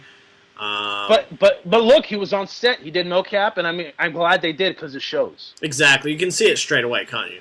It's like, and he's even admitted in the interviews where like, did you just no, I was there with them. Like I wanted to be with them. Yeah, he got to be around. He got to experience it all. And he said it was, that dude is so tall and so eccentric and so like he looks like that's a dude that could whoop your ass if you say the wrong thing to him. But like that dude said he had so much fun on that set. Like he said it was like a child's dream because you're playing pretend to things you can't see. Yeah, exactly. You know? Like you're looking at tennis balls or whatever, but it's like I'm so sad he hasn't been part of the press. I really am. I wish we would have gotten just at least some interviews with him, just like how he felt. Well, I'm sure we'll see him on the Blu-ray. I'm sure we'll see him on the behind the scenes we'll see stuff. something on the Blu-ray. But CGI wise, again, there's that Aquaman shot. Yeah. And when from the reshoots, and in that clip online, you're totally right. On a bigger screen, you can still notice it, but because it's so big, you don't care as much. On an HD TV or a computer, or on a phone, it's going to be way more noticeable. You see it so much easier when you're looking at it online. It stands out a lot more. But as soon as it's on a big screen, on a big theater screen, if you're really looking out for it, you'll see it. But otherwise, like I never really had too many issues. There was one that gave me great issues though, huge issues actually, which I'm actually glad we haven't talked about this before. There was a moment when Bruce is in Barry's lab or house or lab/house. Yeah. And that is a Snyder scene, but when Barry starts talking about brunch and then they cut back to him, and they cut back to Bruce. You can definitely see he's on a green screen, and Joss reshot that moment. Yeah. However, I've never seen anything like this in a major movie, at least in a long time. The scene when he's talking about brunch, like when they're on Barry's face, you can see the reflection of green on his skin. You can it's to the point where you can see that the saturation hasn't completely been fixed because you can see the lighting. Yeah, the lighting. You can see the green reflection on his face. And I'm like, oh, I feel so bad for him because I've said to many people, I've said to you, I can't blame them. They were on such tight schedule. They were rushed. They were rushed to get this out, and it's. But I don't think anybody's really going to notice. Again, we're going to get to the big mustache debate. Don't worry. But we're getting there. But again, like the mustache, if you didn't go in seeing it, I don't think you're going to notice it. No, exactly. If you're not, that's just like filmmakers like me and you and fans that know what happened during production. We're going to know exactly what happened, but there's so many people that have no idea about what happened, and that have no idea what, what's actually, what all these big green screen moments are. Like they're going to have no idea. They're going to have absolutely no idea. Exactly. But yeah, that moment for sure, and especially since like. You can, like, I think it's fair to say that Zack shoots with a lot more depth in his images than Joss does. And not even that, practical sets. Practical sets, yeah. So you can tell, But for the like even Bruce's hairstyle was a little different during the reshoot. That was it. It was like, I think Ben Affleck had put on a bit more weight since then, like before Justice League started shooting, he'd just come off doing Live by Night, and he was a bit thinner in that movie. Yeah, because people are like, you can see him switch his weight. Like during the movie, you could see it up and down, which I didn't look out for, so I didn't notice. Maybe that's why they made the final Batsuit a little bigger so people didn't notice, Yeah. Because that one scene where he's walking out, you can definitely see he's trying to trudge out with it. So, like, But let's get to the big one, man. The big one. This is it. The mustache. I must ask you about what you thought, man. Like, oh man, it's honestly, again, I think. By the way, Cavill got so many of that during the press. Like, he got so much. He couldn't say anything. I felt bad for him. He couldn't say anything. But I think... but so many people made that pun to him in interviews. Oh yeah, I want to know how many times. I want a number count of like how many times. Well, apparently it was only 3, but I doubt it. There must have been more. But let's get to it. This is actually a serious topic because I think. It actually shows how studios are willing to work with each other. So let's see how this rolls out. Exactly. I think, it's definitely... It was a bit more... Well, let's set it up. Let's tell people what it's about before Yeah. before we get into it. So for some people who don't know what this is about, tell them. Yeah, so this is really like, so with the reshoots, obviously Henry Cavill was shooting Mission Impossible. He had a mustache for that film, and coming into the reshoots, he was, he'd said to the people at Warner Brothers that he couldn't shave this mustache. Yeah, the Paramount wouldn't let him do it. So. Paramount wouldn't let it. He was apparently under contract to keep the mustache from Paramount.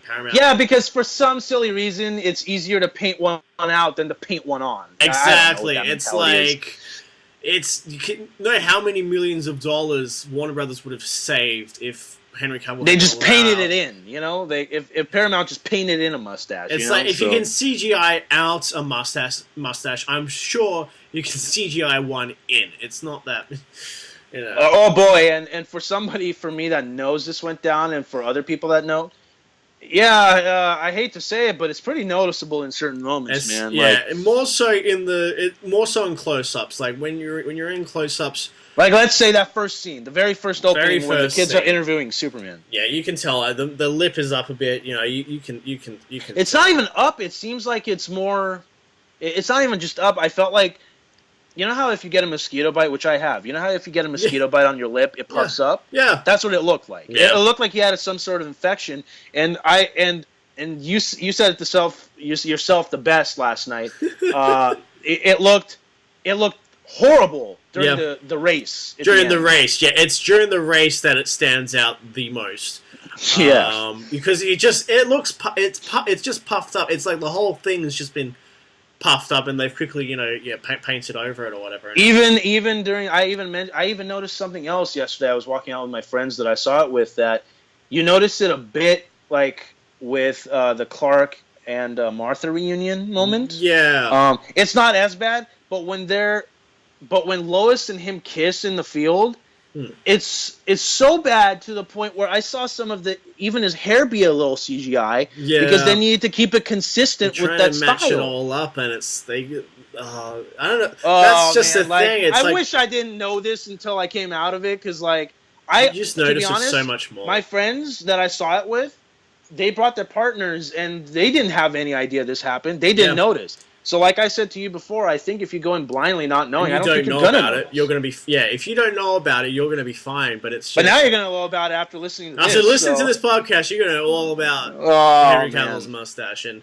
yeah, but again, like I said before, I can't blame them. They did the best they could. The they really did. Artists did the best they could. And at some points, it did look very cleaned up. At some points, I was like, yeah, it does look really good. There's a lot of moments where it looks completely fine. You can't tell. Like, I think when you're seeing the big fight with Superman and the Justice League when they're all teaming up on Superman.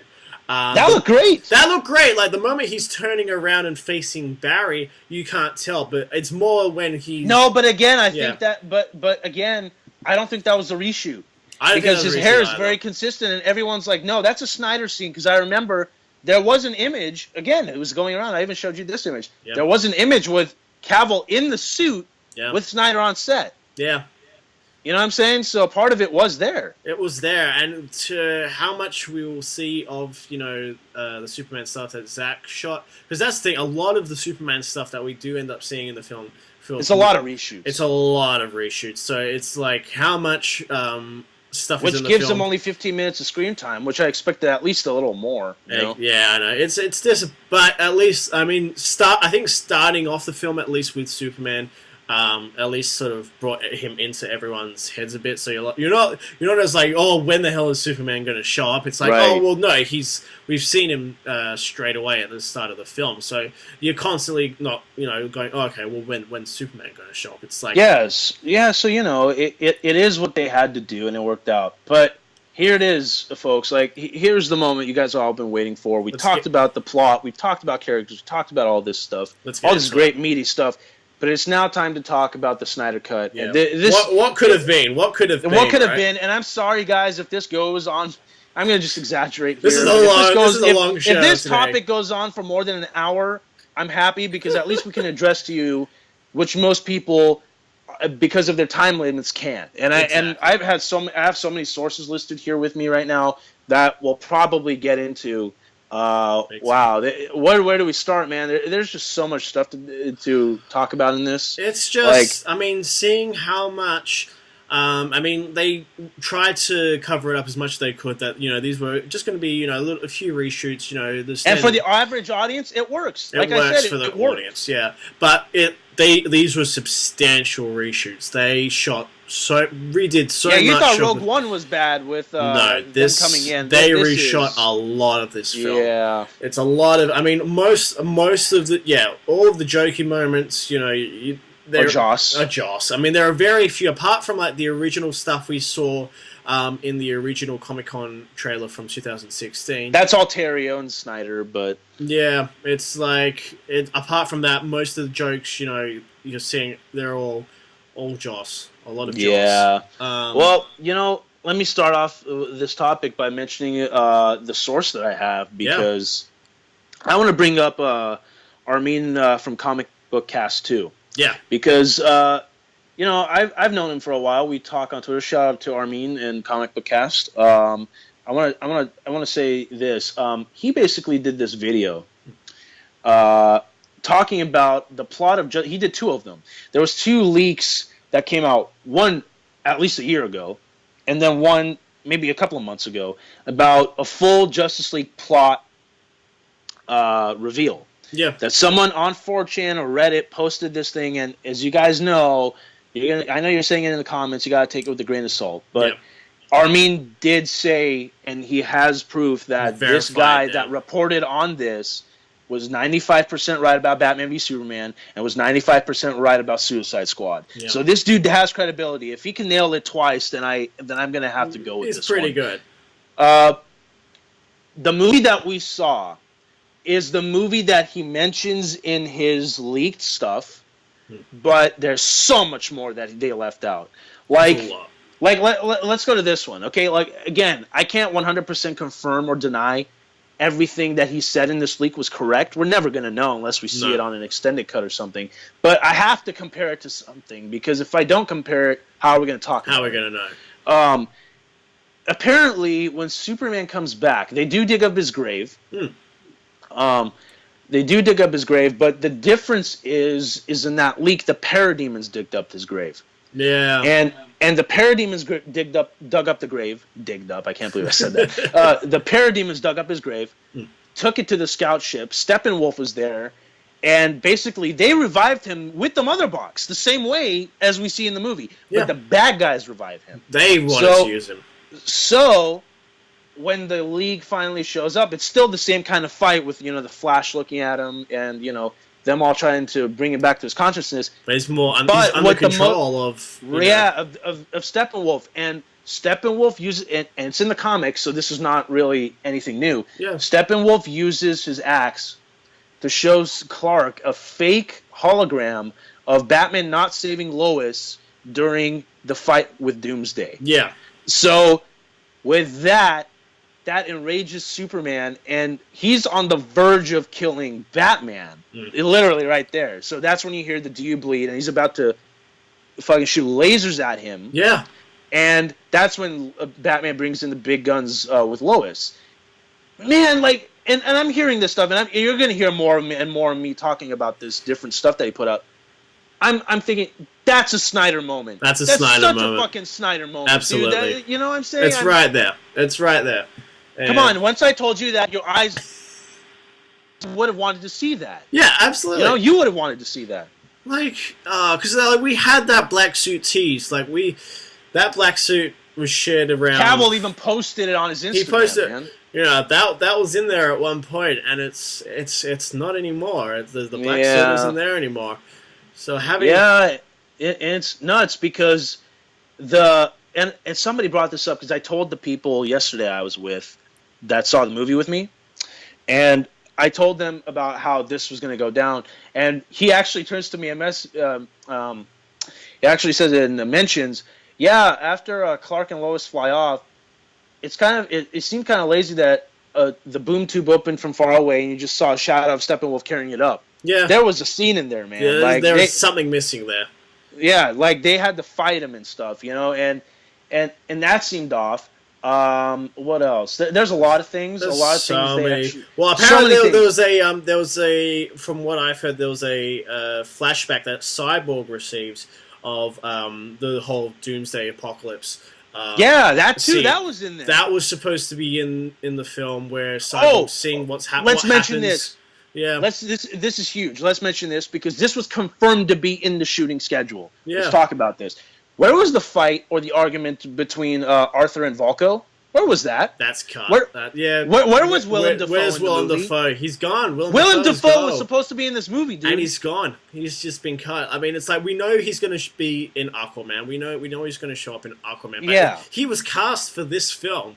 He was first cast for this film, and he's not even in it. And remember how you mentioned to me last night? Yeah. About how we love the mythic take of Man of Steel and Batman v Superman. Like, that's the I feel thing, like the one thing I've always felt like watching this twice now is that the mythic feel of both Man of Steel and Batman versus Superman isn't present in this film. But let me say this. Yeah. Now with me mentioning with these leaks and the stuff that we're supposed to be in, can't you see that it was there at one point? It really was there because a lot of stuff has been repurposed. Like the stuff with Lois mourning Superman at the start was meant to be much later on, like just before he was meant to. And I'm sure there was supposed to be much more of that. Yeah. But like, think about it this way. Like, this was one of my negatives that I've told you. I've told my friends that I walked out of the movie from. Yeah. Because the Russia shield, the shield around Russia was just, it felt like such a small casualty, civilian threat, that I didn't feel like the world was in danger. Yeah, sure it was, because if they won, they would have terraformed the entire world into apocalypse. Big time, yeah. But my whole point is that we never got to see a scene with a crowd of people, like hundreds of people coming out, watching their savior Superman just float down and being like rejoicing that he's back. Absolutely. And we didn't and I said this to you before, that Everybody Knows song in the beginning is not a Snyder choice. No, he wouldn't have. That's not a Snyder choice, because I feel like that opening... Icky Thump is a Snyder choice, but no.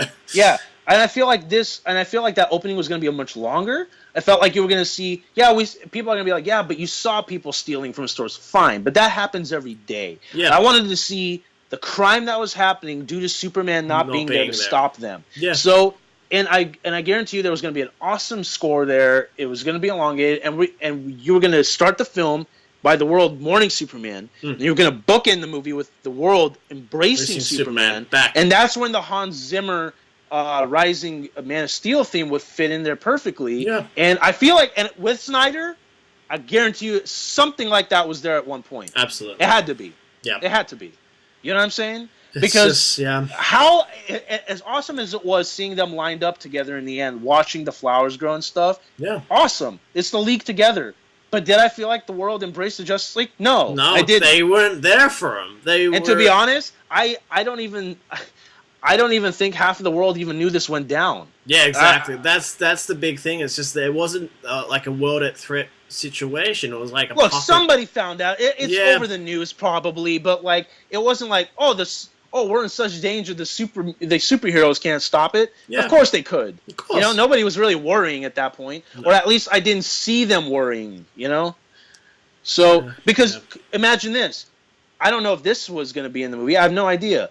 But why do I have a feeling there could have been a scene of Steppenwolf attacking a major city at one point? Exactly. Yeah. You know what I'm saying? He's in Metropolis. He takes that the final mother box up the boom tube into his lair, and I'm like, yeah. People are like, do we need another destruction in Metropolis? Yes, you do, because when Superman returns to rescue Metropolis, people see him, and that's when they embrace him. Exactly. So I don't know. Based on these thoughts, there's so much to cover in this, but let's hear some of the ones that you got here, because.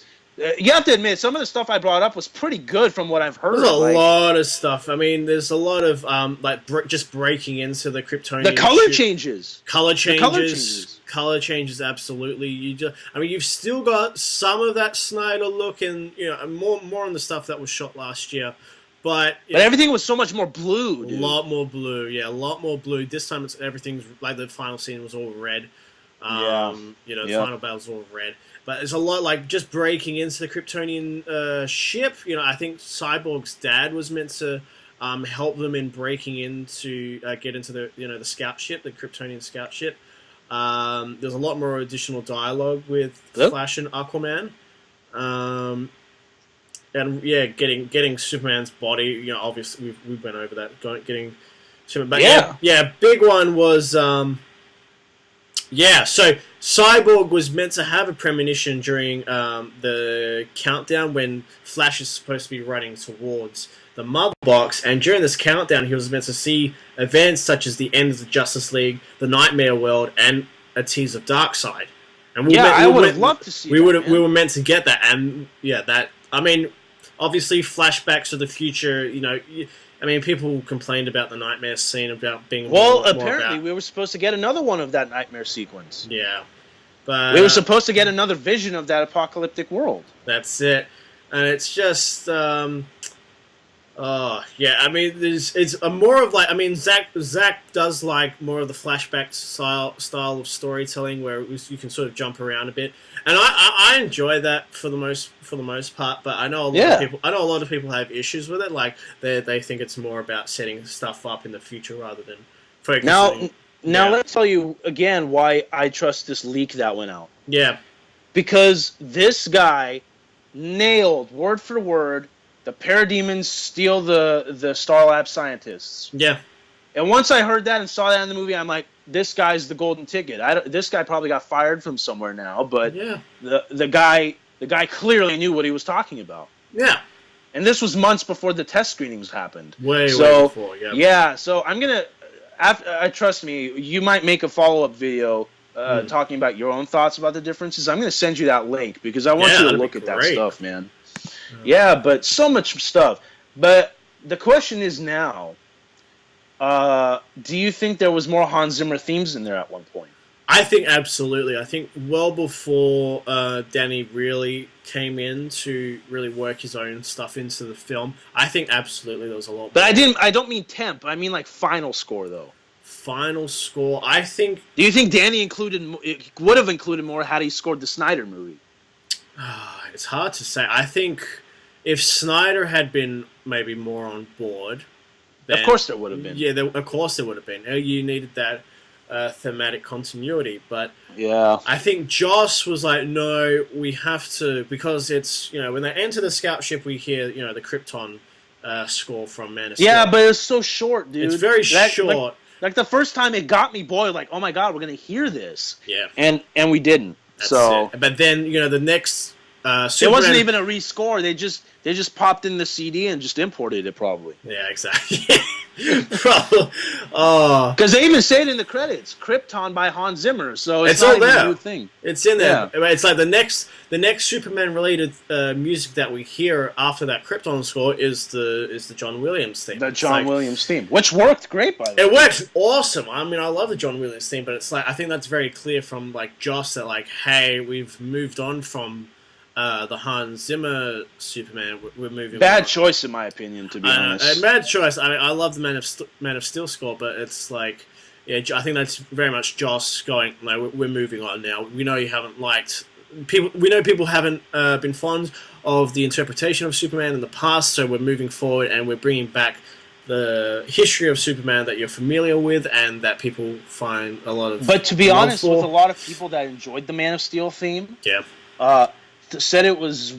I don't think so, but there were some people that were saying that was overused in BVS, and if they played it in places where he looked too depressed, I actually would argue the opposite of Joss saying we have to move on. In fact, I think that theme would work better now. Yeah, I think because that's such a hopeful theme, It's a great theme, especially just like seeing like. Because we didn't really quite have, like, when Superman takes off at the very end, the last shot of the film is him, coming out and then taking off. Yeah, I wanted to hear that. I wanted to hear just something, just something to go, okay, this is it, we're off into the future.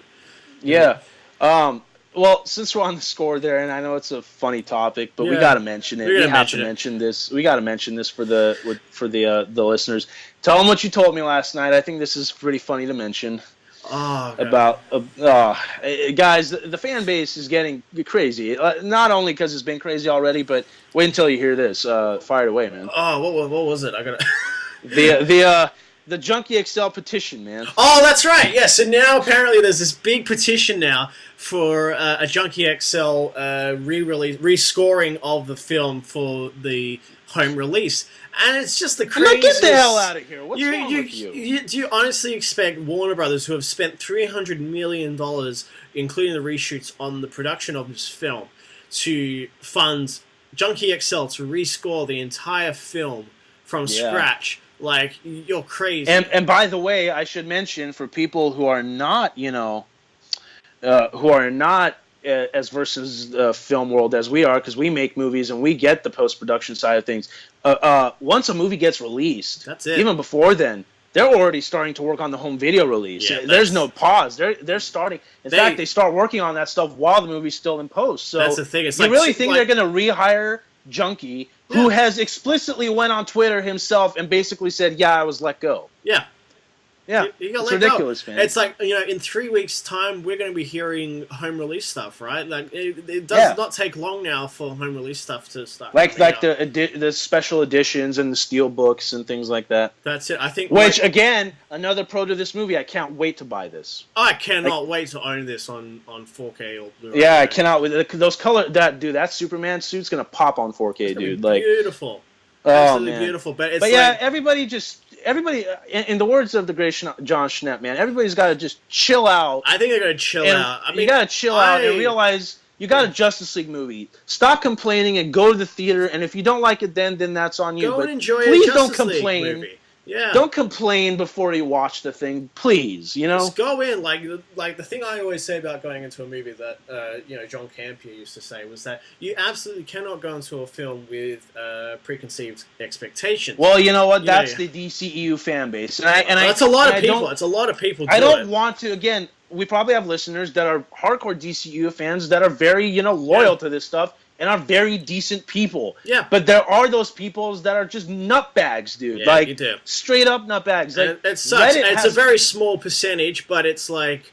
But they're so vocal that it appears everywhere. There were people before the movie came out going like, oh, if people don't like this movie, or if the Rotten Tomatoes score is lower than usual, then lower than it should be, then the Justice League is a misunderstood masterpiece. Bro, have you even been to the theater yet? How could you say that? Watch the movie first, and then if that doesn't work for you, find a critic you like and listen, stick with them. It's like that's how this works. It's like find someone who shares the same voice as you, and you go from there. Like hopefully, for the listeners out there, you have some sort of similarity with us and the stuff that we're talking about. It's like. That's just where this comes from. There's no point in really, getting upset about it and arguing, getting into nasty arguments about it. It's like, no, if you want to have a civil discussion, have a civil discussion, but be amongst the people that share the same thoughts as you. Yeah. All right. So let me bring this up now because this is also part of the Snyder Cut.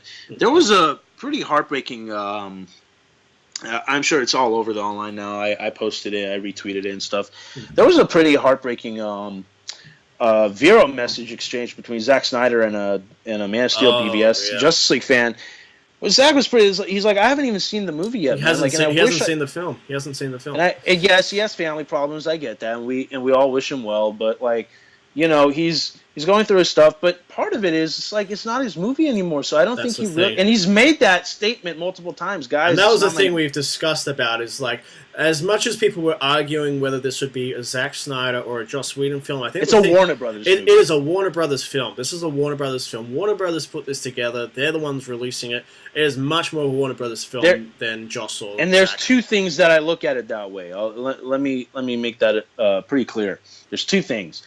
One, I don't like that there's no director. I mean, there are two directors, but it's a Warner Brothers film, and then they just helped with it. Yeah. I don't like that there's no singular man, at least with a strong vision, taking on this thing. Yeah. Two, the positive side of this is that this is showing me that Warner Brothers is, in fact, changing their skill set. Exactly. And actually themselves, they kept saying before, oh, we know what a runtime is. We know how a good runtime is. We know what to cut out. They didn't before. No. This time, they had no idea. Even with Joss's help, I know Joss had a lot of help on this, helped them a lot on this, but with this release, I'm starting to say, maybe Warner Brothers is cleaning their act, man. Maybe they understand what they need to cut out. Because that was the thing with the theatrical cut of Batman vs Superman. We don't talk about that. We don't talk about it. But the wrong things were cut out from that ultimate cut. Not even cut out. Little things shaved off and rearranged to make something that, as an editor myself, was just appalling. It was horrible. It was appalling. And that's why the ultimate cut, I don't even call it the ultimate cut. I call it the movie cut, because that's the movie he wanted to release, and that's what we got. Exactly. So, but again, I mentioned the Vero chat because I wanted to ask you this before we close this chapter of the discussion. Does this mean... Do you think that this means that Snyder, at some part of his head, will be like, for a redeeming factor for myself, or at least a redeeming part? Because I don't think he has anything to redeem. The dude has been through a lot. He's been through so much. But so much shit. But for those haters and people that actually are really, like me, who are very interested in seeing what the Snyder Cut is, do you think at some point, maybe not this home release because it might be too early, but do you think that at some point Snyder will go back and make the changes that he wanted to? Because, again, think about it. A lot of stuff were cut out and changed and reshot, right?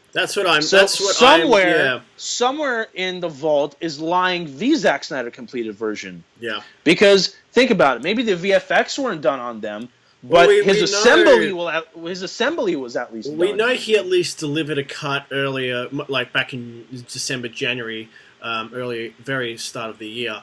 And so my question is, do you think he'll come back and re-release that? I think we're definitely going to get some stuff re-released. I would imagine if you end up doing it like how we got the Richard Donner cut of Superman 2 about 10 years ago now. Which is great, by the way. It's awesome. That's the version of Superman 2 that I love. But I think, given some time, I think we could eventually see Zack come back and redo the film the way that it was originally done. Because he did that one movie called The Letters that's coming out, I think, or something like that. Yeah, well, he did the short film in between that he released on his Vero page. But there was another one. That was a theatrical war photography movie that he was making. But I think he's done with that. So, or at least close to being. So he has no big studio projects up his sleeve. And I think the dude wants rest. So I think this could be the passion project. And to be honest, since we're going to get a home release of the theatrical cut that we got, he could take as long as he wants. Exactly. He doesn't have to rush to meet a deadline or rush to meet, a big release schedule. They can. I honestly think by the time the home media release comes around, the CGI that we've seen in the theatrical release, I said that yesterday to my friends. I think you're going to see it cleaned up. It's going to be cleaned up. And to be honest, it's not the first time we've seen that either. Other movies have done that. Exactly.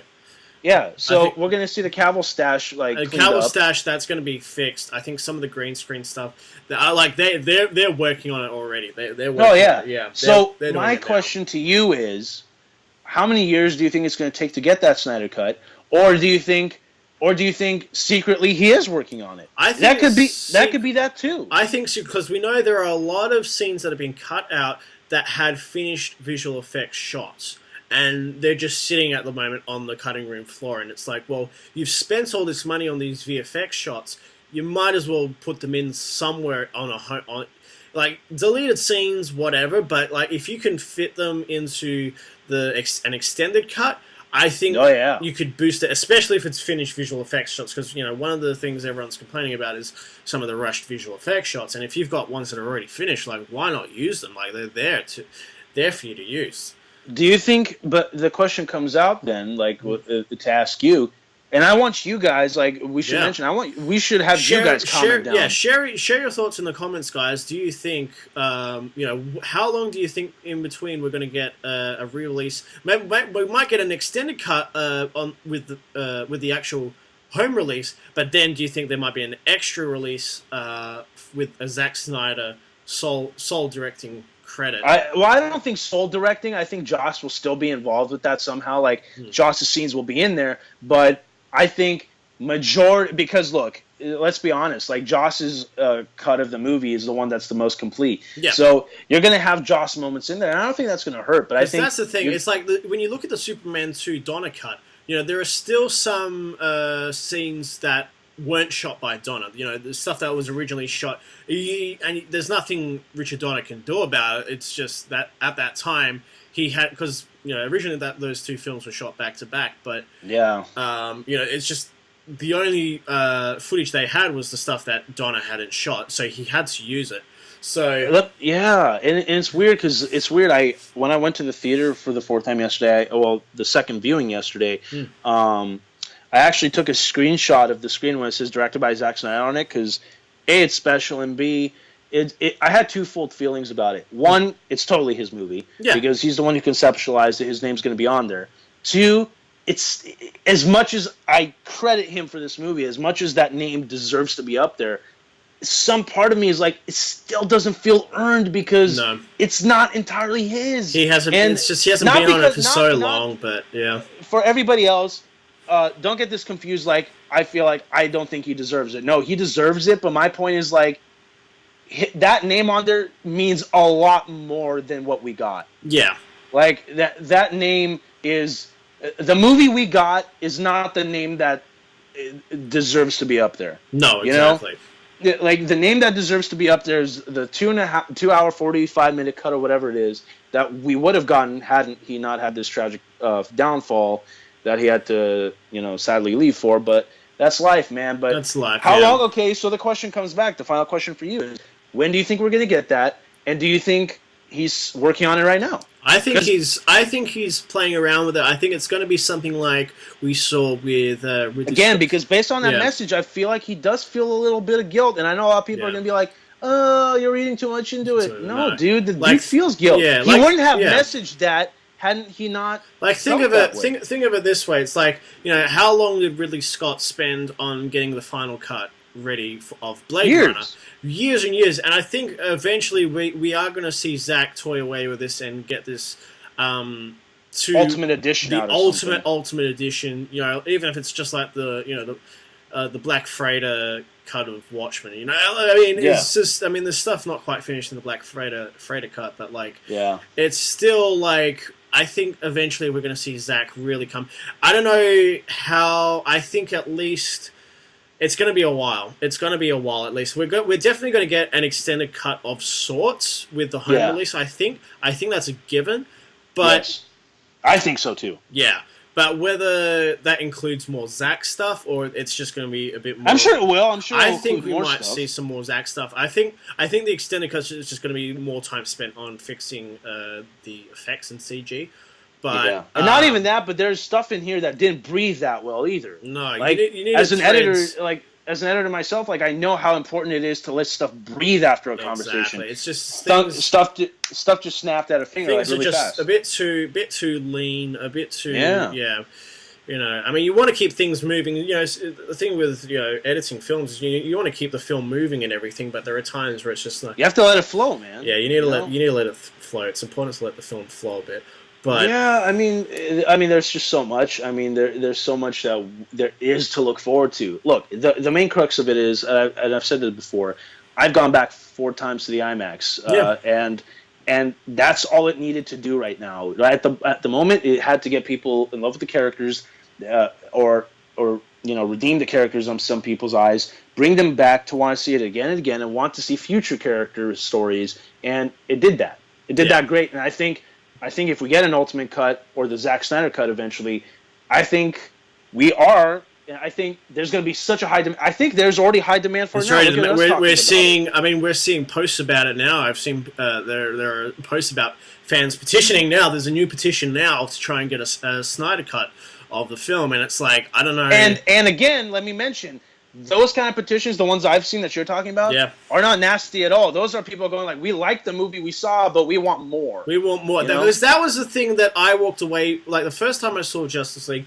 I wanted more too. I wanted more. That was the thing. And I know it sounds selfish, like we're like, I wanted more. But no, but again, it's a good wanting more. I could have watched another hour. It's good. We could have watched more. Like, I did not care if it was an extra half hour. Like, the film could have used it, and we would have loved it. And I get it with the 2-hour runtime. We talked about this before. I get with the 2-hour runtime, you can have more screenings and stuff. Yeah. But like that, and it's a valid excuse from Sujihara's part and Warner Brothers' part. I really get it. But get the hell out of here with all these big big. I mean, like the IMAX I go to with the real film 70mm film screen has 21 theaters in there, and there's more multiplexes opening with more screens than that. So Absolutely. get the hell out of here! It's like so many. There's some that are like, I don't know, I'm gonna exaggerate, but maybe there are some in like the 30s, like 30 screens. Yeah. Like, get the hell out of here! If you play Justice League for 3 hours, like it was a 3-hour cut. Yeah. Play it in every screen, you'll still make your money back. It's like there's so like that's just the thing. It's like there are so many screenings of Justice League now. It's like you walk into a theater, you'll see Justice League play. And a packed house too. In a packed house, man. And it's like it's not, runtime has nothing to do with that. I mean, Blade Runner, whatever. Like Blade Runner took a hit from that, but like we've seen long films do really well, which is great, by the way. Go check it out. Go see Blade Runner if you get a chance. Yeah, that's a different topic for another day. Different topic for another day. But like seriously, it's like you can get people into the theaters without having to worry about the runtime. Nolan did it. It's been done before. The next 4 Avatar movies are doing it. Yeah, exactly. If James Cameron can do it, anyone can do it. Like, come on. Yeah, but even Snyder, there was a shout out to Collider Frosty who did that spoilers junket interview with Snyder for BVS. He even says, I'm not James Cameron, so I can't do that. Yeah, that's it. It's like James, if anybody deserves it more right now, it's Snyder, dude. Snyder, like that guy's been through so fucking much. It's and I want to mention to the fans, and I'll send you some photos to put up on the show here. Using these photos of me with Snyder at the Wonder Woman screening that we did at the studio. Man, I told him, and I want to just address to the fans how he took this. I told him, look, I'm a big fan of Man of Steel. I have Man of Steel on IMAX. I love BVS. I saw it in IMAX twice. The theatrical cut when it came out. Yeah. And your movies have inspired me to edit films for a long time. I don't care what people say, and I appreciate it. I really like The Death of Superman. Yeah. And I got to be completely honest, dude. His reaction was like, thanks a lot. Like, really thanks a lot. But he shrugged his shoulders like, I wish more people got it. Yeah. I really do. And I'm saying this right now, and this is honest and dead truth, dude. This is a month before even the tragedy to him happened. So the dude was already getting, and I'm going to say this, I don't care how people respond. He got George Lucas with those prequels. Oh, big time. Big time, and sometime probably even worse by some people. Yeah. And to be honest, like, all he wanted to do was make the movies. He's always said he wanted to make the movies because he's a fan. Always wanted it. He loves these characters. He's just wanted to see them up on screen. He loves Superman, dude. And I know he loves Batman too, but he loves Superman. Yeah. He loves Superman. And I can tell you, when we get that Snyder cut, those Superman, like, it was so badass in the theatrical cut, but imagine the Snyder cut Superman return. Wait till that comes. It's like... yeah, I can only imagine it in my head, and that's what we're going to get to. That we're talking about the Snyder cut, even the theatrical cut. That we're going to get the extended cut of this on home media. There was stuff in the score which we'll get to that were cut out too. Yeah, there's cues in there I didn't even notice. Like there's the full length tunnel fight track. Yeah. There, and I showed you, like, one of my favorite Wonder Woman parts, Wonder Woman cues that Elfman came up with that respected the Zimmer stuff, but also came up with his own stuff. Where was that in the movie? I watched it 4 times. I couldn't even pick it out. Apart from that bit at the start when we get introduced to Wonder Woman in the film, when we get the little bit of a theme in there. Other than that, you don't get her stuff in there, and it's just no. But I mean that one part in the tunnel fight. Yeah. In the tunnel fight, it's both in the standard track and the full length track. Yeah. There's a part where I guarantee you she's fighting Steppenwolf with her shield and sword, and you hear like dun dun dun dun dun, like his kind of thing, like his version of the Wonder Woman theme. Yeah. That's in the score. Where the hell was that in the movie? Yeah. It shows that they shaved off little things again. So much has been sort of reworked, and stuff that's just been rewired and everything. It's just when I first watched through the film, it was like, having been listening to the score, it's like so many little things have been sort of reworked just in the film version of it. Even this, I mean, there obviously scores have alternate cues because they always put those in. the beginning of the track "Friends of Foes" when Clark comes back. Yeah. In the beginning, you hear the dun dun dun dun dun, you know. Yeah. But in the theatrical version, all you hear is like the faint rise, and then you hear the dark version when he's looking. It gets into the dark version. Yeah. But again, that's just an alternate cue, and I can't blame them for that because if something works better in the cut, it works better. But there's stuff in this score you don't even hear at all. No. There's some Steppenwolf stuff I didn't even hear. No. You know, and let's get to the score. Let's get into the score. Yeah, because I think I know a lot of people. I loved it. I love this score. I think. I told you last night, man. I've been listening to this score since I downloaded it on loop. Like Look, I'm sorry for the fans that I'm gonna hate my comment. I'm gonna say I love Zimmer. Zimmer's my second favorite composer under John Williams. Too, yeah. But the BVS, like I have the complete unreleased recording sessions of Man of Steel, the original soundtrack, and the Batman v Superman score. Yeah. I love a lot of tracks out of that. But to me, with the complete Man of Steel score, I can listen to the whole thing. But the original soundtrack release, there's only a couple of tracks that I only listen on loop. Yeah. For some reason, I can't listen to those albums on loop all the way through because they just require a lot of attention. Yeah, you have to properly listen and get into that. But with the Elfman score, you can properly listen. But this is a score you need to, because I felt awkward skipping through the tracks. This is something you need to listen to full. Yeah. What a fun score this is, man! It's just so fun and uplifting, and not even that. There's dark moments in there.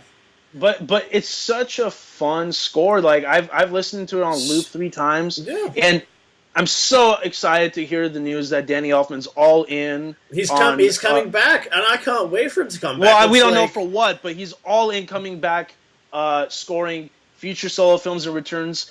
I know Zimmer was a lot of people's hopes. It's still my hope that he makes some sort of triumphant return. Yeah. But the thing that I'll say about DC over Marvel, it's not that because I hate the other or just escape those comments right now. As a fact. Yeah, but besides the Silvestri Avengers theme and the Henry Jackman Captain America suite and stuff, the DC films have nailed memorable scores. They've got memorable scores down.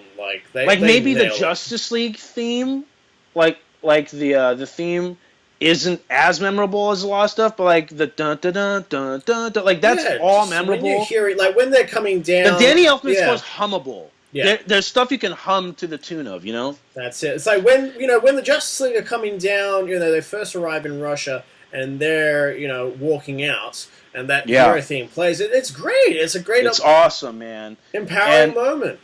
And I'll say this. I want Rupert Gregson-Williams to return for Wonder Woman 2. I hope so, too. Shout out, Patty. Please get him back. But if you don't, Elfman should do that score. No question in my mind. How great no would that question be? in my mind. How great would that be? Because we already know James Wan has another composer in his mind, so that'll be somebody else for that. But I mentioned Silvestri for the Flashpoint movie. If Zemeckis does it, and I'm still very on for that idea. I think it'd be great. If Zemeckis does it, Silvestri's coming in. There's no question that's happening. But because they're the Williams Spielberg combo. But after hearing the score multiple times and seeing the movie. Elfman for Flash. If Zemeckis doesn't do it, that dun dun dun dun dun dun dun dun. Oh God, that. How great would that Flash be? theme is awesome. So awesome. So freaking awesome. And it's just being able to just give all these characters so much life in just their music. It's the days of superhero themes apart from Wonder Woman, they've been and the Dark Knight trilogy, and the Dark Knight trilogy, it's we don't really which is the highest pinnacle of superhero themes for me. Oh yeah, oh yeah, it's yeah. But the age of superhero themes has really dissipated. Yeah, it's dissipated. It's not there. And but even Elfman said, I'm not going to give every character in the movie a score. Because a theme, because I can't, because I have to focus on the main stuff. So he had the Batman theme. The smart theme. It's a start, but I think what that also means. But I think what that also means is if he comes back for other movies, he has more time to flesh it out and bring it up to a new thing where you can start hearing more and more of the themes in the future movies. Absolutely. Man, like I have nothing negative about the score. Yeah, I don't. Is it Zimmer? It. Let me address it for the hardcore fans right now. Is it Zimmer? No. Would I have liked more Man of Steel, Superman theme? It would have been absolutely. It would have been love. It would have been awesome. But I'm going to quote you on this. Yeah. You said this last night. For the movie that came out, this was the perfect score to put next to it. Perfect score for this film. And getting people on board with where the DC Universe is going, like, it's perfect for it, right? And for those of you in the comments right now trying to find that Junkie XL petition, please don't. Like, don't waste your time. You know, like, I guarantee you there's somebody in there going, like, we got to find it. Like, these guys like the Elfman score. But to be honest, a lot of people are on board with the score, to be honest. Exactly. Like, my friends that I walked out with are like, yeah, I preferred more Zimmer in there. We all did. I think that's a universal fact at this point. But and I'm sure with the Snyder Cut we will. But I don't think the Zimmer was going to be the Zimmer use was going to be for the Superman Return. I don't think anything else really. Elfman was the perfect guy to score the team dynamic. I think so. Yeah, just in bringing all the characters together and like lifting them up, because again we're getting these characters like just so much more jokey and. Sharing all their chemistry with each other and everything. It's just for those sorts of moments, like you need someone like Elfman to really lift them all up, and it's perfect for that, right? And also, like we should mention for everybody that Junkie was let go, and Zack didn't even have a composer while he was working until he left. So Elfman, Zack, I'm sure is not even mad for Elfman, mad at Elfman for doing the score because he didn't pick him, and he wasn't there to pick somebody. So it wasn't like one of these things like, oh, they replaced somebody I wanted. Like, no, like the studio let go of Junkie, and that was probably a blow to Zack, but Zack's like, I got other composers I can probably pick out. Like Tyler Bates. Maybe Tyler Bates would have done the score. That would have been interesting, because he did a Watchmen for him. But I think in this case, I don't think anybody's at fault for this movie. Like I said, there's problems. There's universal problems. There are definitely the problems. last 2 hours we've talked, we've addressed those problems. Yeah, exactly. But I can't be mad because this was such a not a tragic production, but tragic things happened. Extenuating circumstances with this film. It's like there were tragic things that happened during this. Because this is the thing now. It's like the production. Now that we're getting information of the behind the scenes and what was cut out, what was like the actual story of how this film got made is becoming so interesting. And I'm going to say this, and I don't want to equate it to this movie. But this is going to be like what the hell happened to Josh Trank's Fantastic Four kind of story. Yeah. Like, I think it's the same idea. I think even not to that extent, but not to that. But it's the great. It's probably going to be. I hope so. Look. I'll jinx it right now. It's going to be probably one of Hollywood's greatest what happened stories. Yeah, what could have been? What was the movie that we almost had? Because but if we are going to be right on the sense that we might get a Zack Snyder cut, is what got saved. That'd be awesome as well. If we ever see it, man, like I think we should get the closing thoughts. I think so. Nailed everything. What do you think? What do you think the future holds? I guess for the DC universe coming forward. It's hopeful, man. Like I'm excited for Wonder Woman 2 from Patty Jenkins. They're going to start shooting that soon. James Wan's in post production with Aquaman. In the next few weeks, we're gonna hear. I'm gonna steal the quote. We're gonna hear that Flashpoint announcement because Jeff Johns and Ezra Miller are already talking about it. They've already hinted a Batman appearance, and man, it's gonna be so great. That's the thing. Everything's coming. Everything. So much is coming, but I think like we were supposed to have a Flash film next March. Like that was the original date that the Flash had been dated for. But I don't know if this would have really been a Cary Fukunaga movie. With the Joss version of this Flash, so I'm happy that they're taking a reboot at him. Exactly, giving him a reboot, and at least I think it's safe to say that Flashpoint is probably going to be used to soft reboots and things. I think not to like retcon them, but not change the timeline, but just change bits and pieces from. Like for example, if knock on wood, Ben doesn't leave the Batman role anytime soon. Yeah. But if he decides to, that's the perfect natural way to do it. It's a natural way to do it, exactly. But I think, and even with Jeffrey D. Morgan can't keep a straight face when everybody asks him, "Is he going to be part of the Flashpoint film?" We know he's going to be a part of it. Oh, and he's going to be having so much fun in that. But Yeah. I think. By the way, I said this a little tie-in. I saw Rampage a few months ago at a test screening, and he's so awesome in it. Oh, so. I can't wait. Yeah. By the way, another Warner Brothers shout out. So it's the still, Warner Brothers is getting the love and all sorts. Yeah. Yeah. But I think. So I can't wait. Yeah, I can't wait for what holds. I think I do think Warner Brothers are kicking themselves a little bit for not having something Flash related coming in like the next 6 months. Just off of like how he's being received in this film, because now it's like, well, the next time we might see the Flash might not be till 2020, right? Like that's, yeah, but again, yeah. the I mean, the script's ready. The script is finished. The script's ready, I guarantee you. But what their counterbalance is that maybe we won't get a Flash that quick, and that's a bummer. But guess what? We have Aquaman coming out and Wonder Woman too. So we have something in its place until we get something. Exactly. You know? And I think so it's not like one of those things. Because for a long time, when this Justice League reshoot shit was happening, we were like, oh my god. After Aquaman, they got nothing. They've got nothing. Nothing's dated. Like we don't know what's now coming. We're starting to get more and more announcements. I'm like, yes, they're finally. They're not announcing because they want money. They're waiting on the reception. They're announcing logically. Yeah. You know, and that's smart. It seems that's smart. I think we're gonna. I mean, I know like the start with Justice League has been slow. It's disappointing for some people.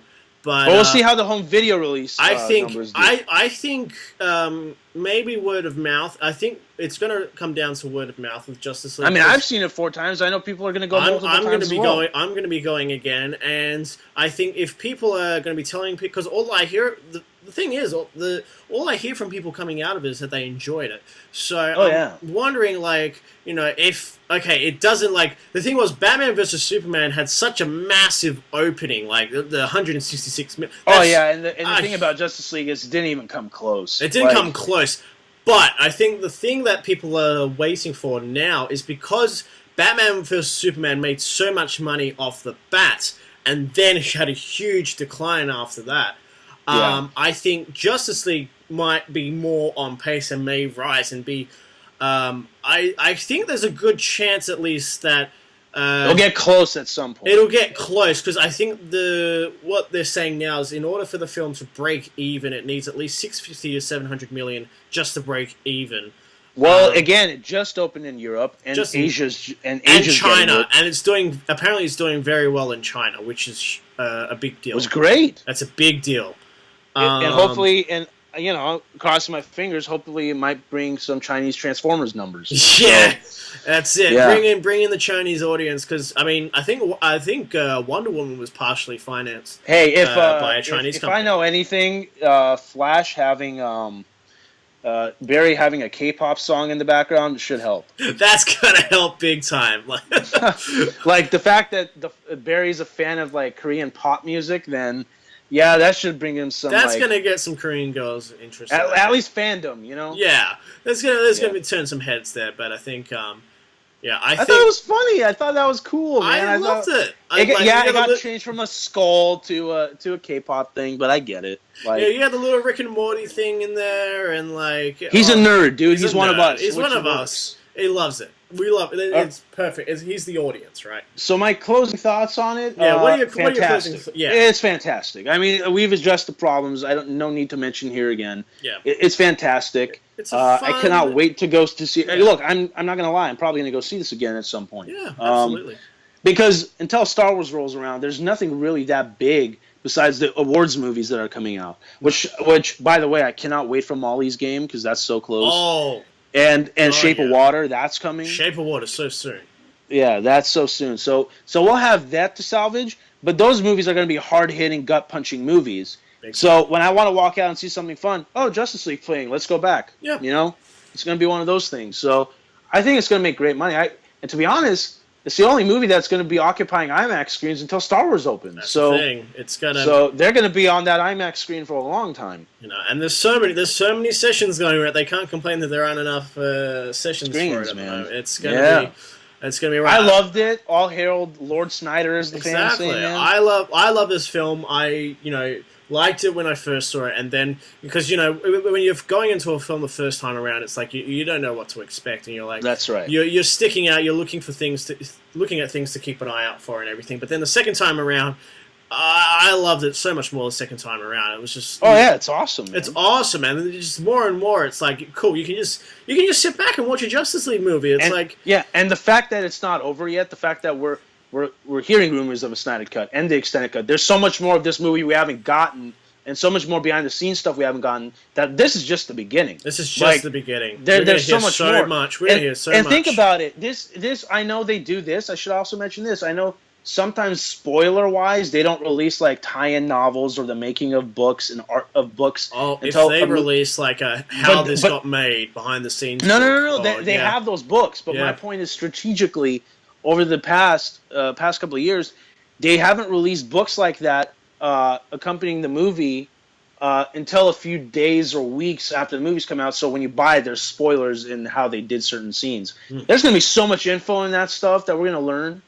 It's going to trickle out over time, and I think, it's going to like just the production of this movie alone. Remember those rumors of the Amazing Spider-Man getting that director's cut? Yeah.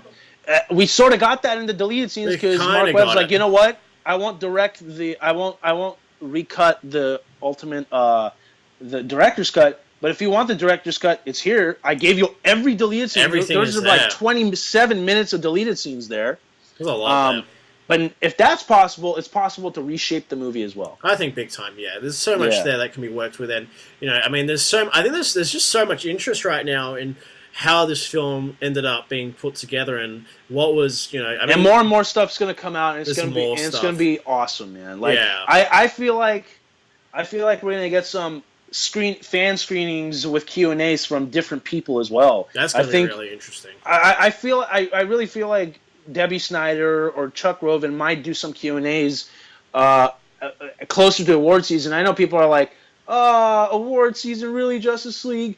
Yeah. Well, let's think about that for a second. I don't think Wonder Woman's going to get anything. I think as much as Patty Jenkins is a friend, and shout out to you, I really hope you get nominated. The only superhero film that has a chance of getting anything is Logan. Like, that's... Logan, yeah. But that aside, I think Justice League will definitely do a for your consideration campaign, and I want that because if Wonder Woman's doing it, I know Wonder Woman did a million times better on critics' minds, but I want to see the for your consideration posters for Justice League because the effort Snyder put into this and the effort everybody at the studio graciously put into this movie. How much they went through just to get this thing out into theaters. And not selfishly. They finally found a way that everybody could agree on something. Yeah. And I want to see them push this movie out for consideration. Yeah. If it doesn't win, doesn't win. I'm not going to try. At least it was. It probably there. won't win. I'm a realist. Considered. It's not going to get nominated at all. But the fact that they push it, that's all I care about. I mean, it shows that Warner Brothers cares about it. I mean, they wouldn't have put so much money into all these reshoots if they didn't care about it. But it's like, just after everything everyone's gone through just to get this film into theaters, it just as a nice little payoff. And dude, and everybody has to realize this spoiler cast is going up tonight. It's only the second day.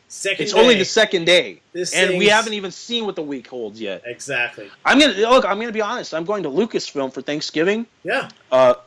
And have Thanksgiving with some friends in San Francisco, and then I'm going to go to Lucasfilm. Excellent. Do the tours over there because I have to, And I'm probably going to see the movie when I'm vacationing, man. Of course. I'm probably going to go see it with a San Francisco audience, see how that does. Damn right. Because that's the thing. It's like so many different areas. It's everywhere. You cannot go anywhere and not see Justice League. Exactly.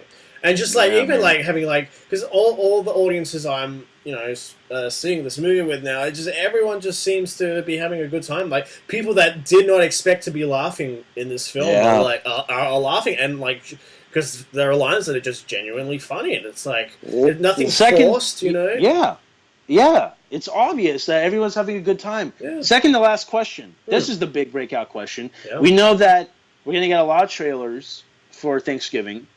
We know that Deadpool one's rumored. We know that we're getting Incredibles tomorrow. It's out. The Incredibles one has that's the teaser. Though. Teaser. That's not the full teaser trailer. Jurassic World is coming apparently. How do you think Justice League's going to do on Thanksgiving? I think it's going to kill it. I think it's going to kill. I think people are waiting to hear Thanksgiving numbers, man. Yeah, I think it's going to kill it because I don't know what else is coming out. Because families are together and they're going to be like, you know what should we do now? Oh, let's go see Justice League tonight. Yeah. Everybody goes together, man. Because I think is that when Coco releases or is I think that's this week. This week, yeah. A lot of kids are going to go to that. But what's great is a lot of kids going to Coco are going to be like, Mommy, I want to see Batman. Yeah, and it's age appropriate, so everybody can go as well. That's the thing. It's like this is easily the most family friendly I think DC film that they've released so far. Take it with a grain of salt, but it works. Yeah, it works. It works, and that's fine. This is for what the DC universe needs right now. This works perfectly. All right, so let's hear your final thoughts before we wrap this up. Yeah, final thoughts is I have had an incredible time with this film. I really enjoy it. It's certainly got its issues for sure, but positives absolutely outweigh anything negative. With this film, it's like if you want to see these characters on the screen having fun, having the best time of their lives, just enjoying everything, there's so much worse you could do, and it's like problems aside, it's like there's nothing glaringly obvious that's gonna. You're not going to walk out of the film depressed or upset or anything like that. You're actually going to leave the theater very happy. Very happy. And again, the final post-credit scene, the moment Deathstroke... Let's talk about that. Let's talk about the moment... Oh, shit. Okay, hang on. Perfect tie-in because we're at the end of our episode and this is the post-credit scene. See what I did there. No. Let's say it in order. Yeah. Let's say it in order. Okay. Let's talk about the race because the race we've wanted to see this all of our lives, and that's a Whedon. That is a Whedon moment, and we know. Yes, we've mentioned the mustache. Let's forget about that right now. But that is a fan moment. So many people have been wanting to see for so long. They tried to do it on the Supergirl TV show, but it was kind of good. It was kind of good, but it's not Superman and the Flash racing each other. And this movie, and he smiles, dude. He's happy to do it. He's happy. It's just them having fun, dicking around. And I love that line. But if I win, you're off the team. But no, and then he's like, okay, but seriously, Bruce says something about if I win, you're taking us all out to brunch, right? And he's like, that's just cruel. And it ties into the brunch joke, which is perfect. It's a great callback, And it's man, and I love how he uses the snap of his fingers to spark the match. How great is that? Just a quick little snap. And then bam, they just it's awesome. And I love what they leave it open-ended where you don't know who wins. Exactly. How it's just a moment for the fans to gush Not over. even that, dude. It's Joss, and he goes such. Look, I'm getting extra sweaty about this because every time they've mentioned the Flash and Superman racing, it's not every time, but the majority of the time is they do it over the ocean because it's the safest way to do it. Yeah. They even mention which. They go into the Pacific. Or, but he mentions what seaside are we going to go to? They even put that in there, dude. It's so awesome.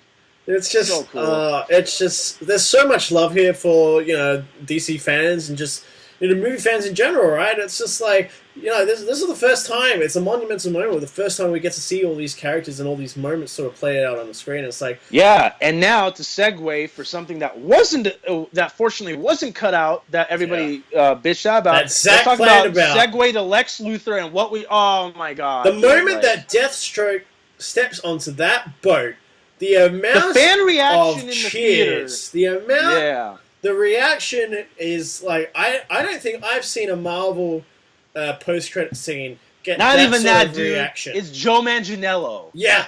After all this sort of turmoil of is Joe still going to be Deathstroke? Because so many and he painted and he dyed his hair. His hair's gray. His hair's gray. How good is that? Oh my God, dude! Fuck. It's I'm sorry for the cursing, but it's happening. Oh, it's just and Lex, and you know what? take it what you will about Batman v Superman. I'm happy he's back. Yeah. I just am. Because this is like, look, he's played it. He's dialing down, the... Yeah, because I feel like this is even a more mature Lex Luthor now. Much mature. He realized my quirkiness and my mad scientist skills didn't kill the Superman, so I have to find another way to do it. Exactly. Because that's the great thing. Lex constantly tries to kill Superman. Constantly. It doesn't stop. It doesn't stop. It's like the Batman and Joker. They will never stop. Exactly. Man. So what do we think it's going to be? The Legion of Doom? The Injustice team? What do we think? I'm sort of leaning towards Injustice League. I think, like, because because he says the League of Our Own. Exactly. Because we are kind of getting, I think, the Legion of Doom on TV at the moment. So we're kind of like with Legends of Tomorrow. They've been doing Legion of Doom stuff. I think Injustice League could really be a big boost because, like, again, like now, okay, we've had a sort of a weaker villain, right? But that's right, and that's the thing. So, like, the thing people argue about with DC is that, look, the villains genuinely are really good compared to what we see from Marvel, right? So that whole Steppenwolf Malekith comparison, get the hell out of here, dude. It's not even what's on wrong the same with you? level. Please. It's not on the same level.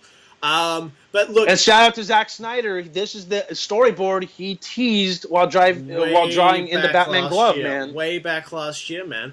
And it's finally come out.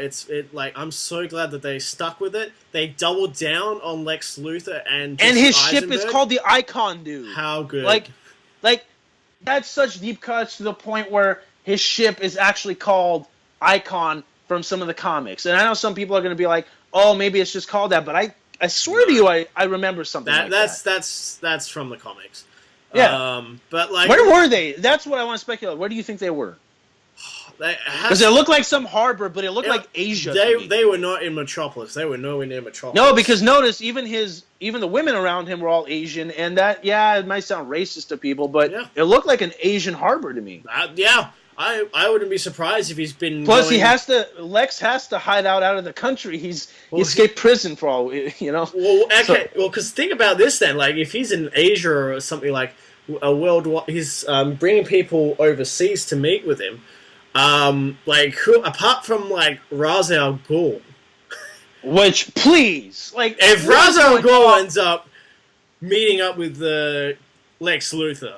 Like, dude, my pants are getting so tight right now. Like, you have no idea. You can hear the table lifting because of how Because I don't think we're ready just yet for. No, it's too early. But I think they're hinting towards that there is. Well, I was going to say international villains. Yeah, I don't think we're ready yet for them to include Jared Leto's Joker in any of this just yet. I think. But I think you're right. By doing this, I think I think they're going for an international sweep. Yeah, because I mean, the Justice League have just been in Russia, so might as well make it a global thing instead of just. Which in the comics, it's always been global. It's always been global. The Avengers. The Avengers are always global, but they more tend to be in the U.S. a lot. Exactly. In this case, the Joker has traveled all over the world, man. It's been everywhere. Everywhere. Oh man, I can't wait, dude. Like, well, think about it. The only thing that is confusing me a bit, which I want to ask you about, was the decoy of Lex in Arkham. That got me for a sec. Because for a moment I thought, because we've heard about Eisenberg, Jesse's playing Lex Luthor Jr. For a second.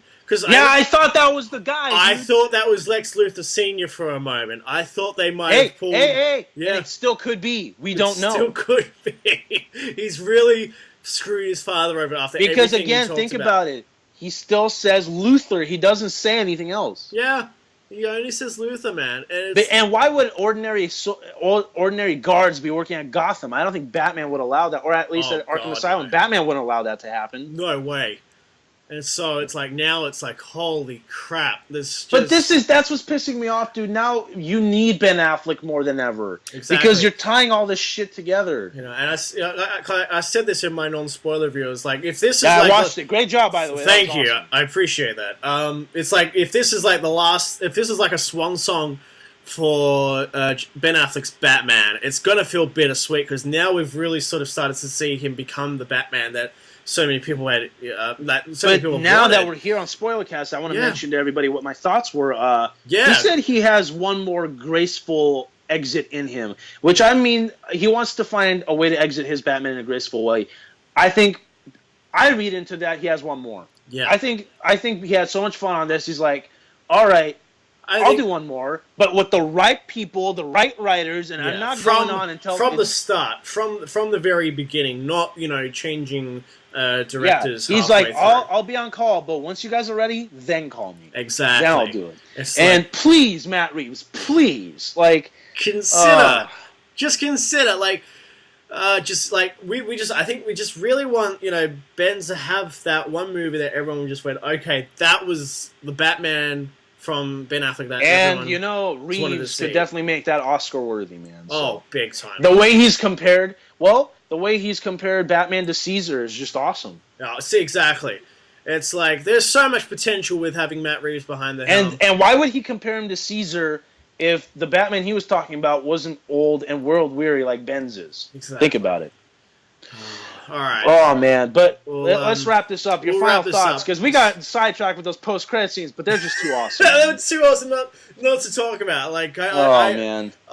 So I think my final score in my non-spoiler review was an 8 out of 10, and I think I stand by that.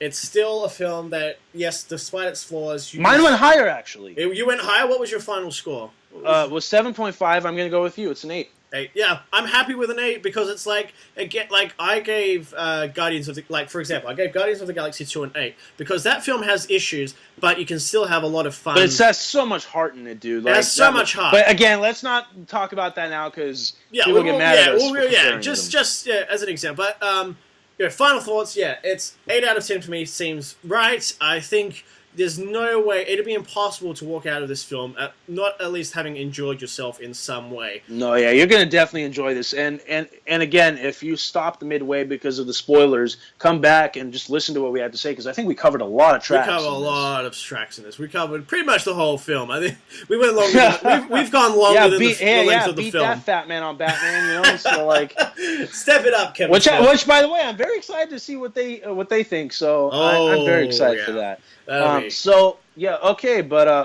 Man, this is a long time coming. I've been wanting to be on the show for a long time. Thank you for being on the show. This is I've been looking forward to doing a big spoiler discussion like this. This is great. I hope we get to do it again at some point, man. Absolutely, same here. I'm looking forward to doing more of these, and I hope everyone listening really enjoyed this as well. We're hoping to do a whole lot more of them in the future. I think safe to say, we both really enjoyed Justice League, even more so with each time that we got to see the film. And I think you guys are really going to enjoy it if you just go out, enjoy yourselves.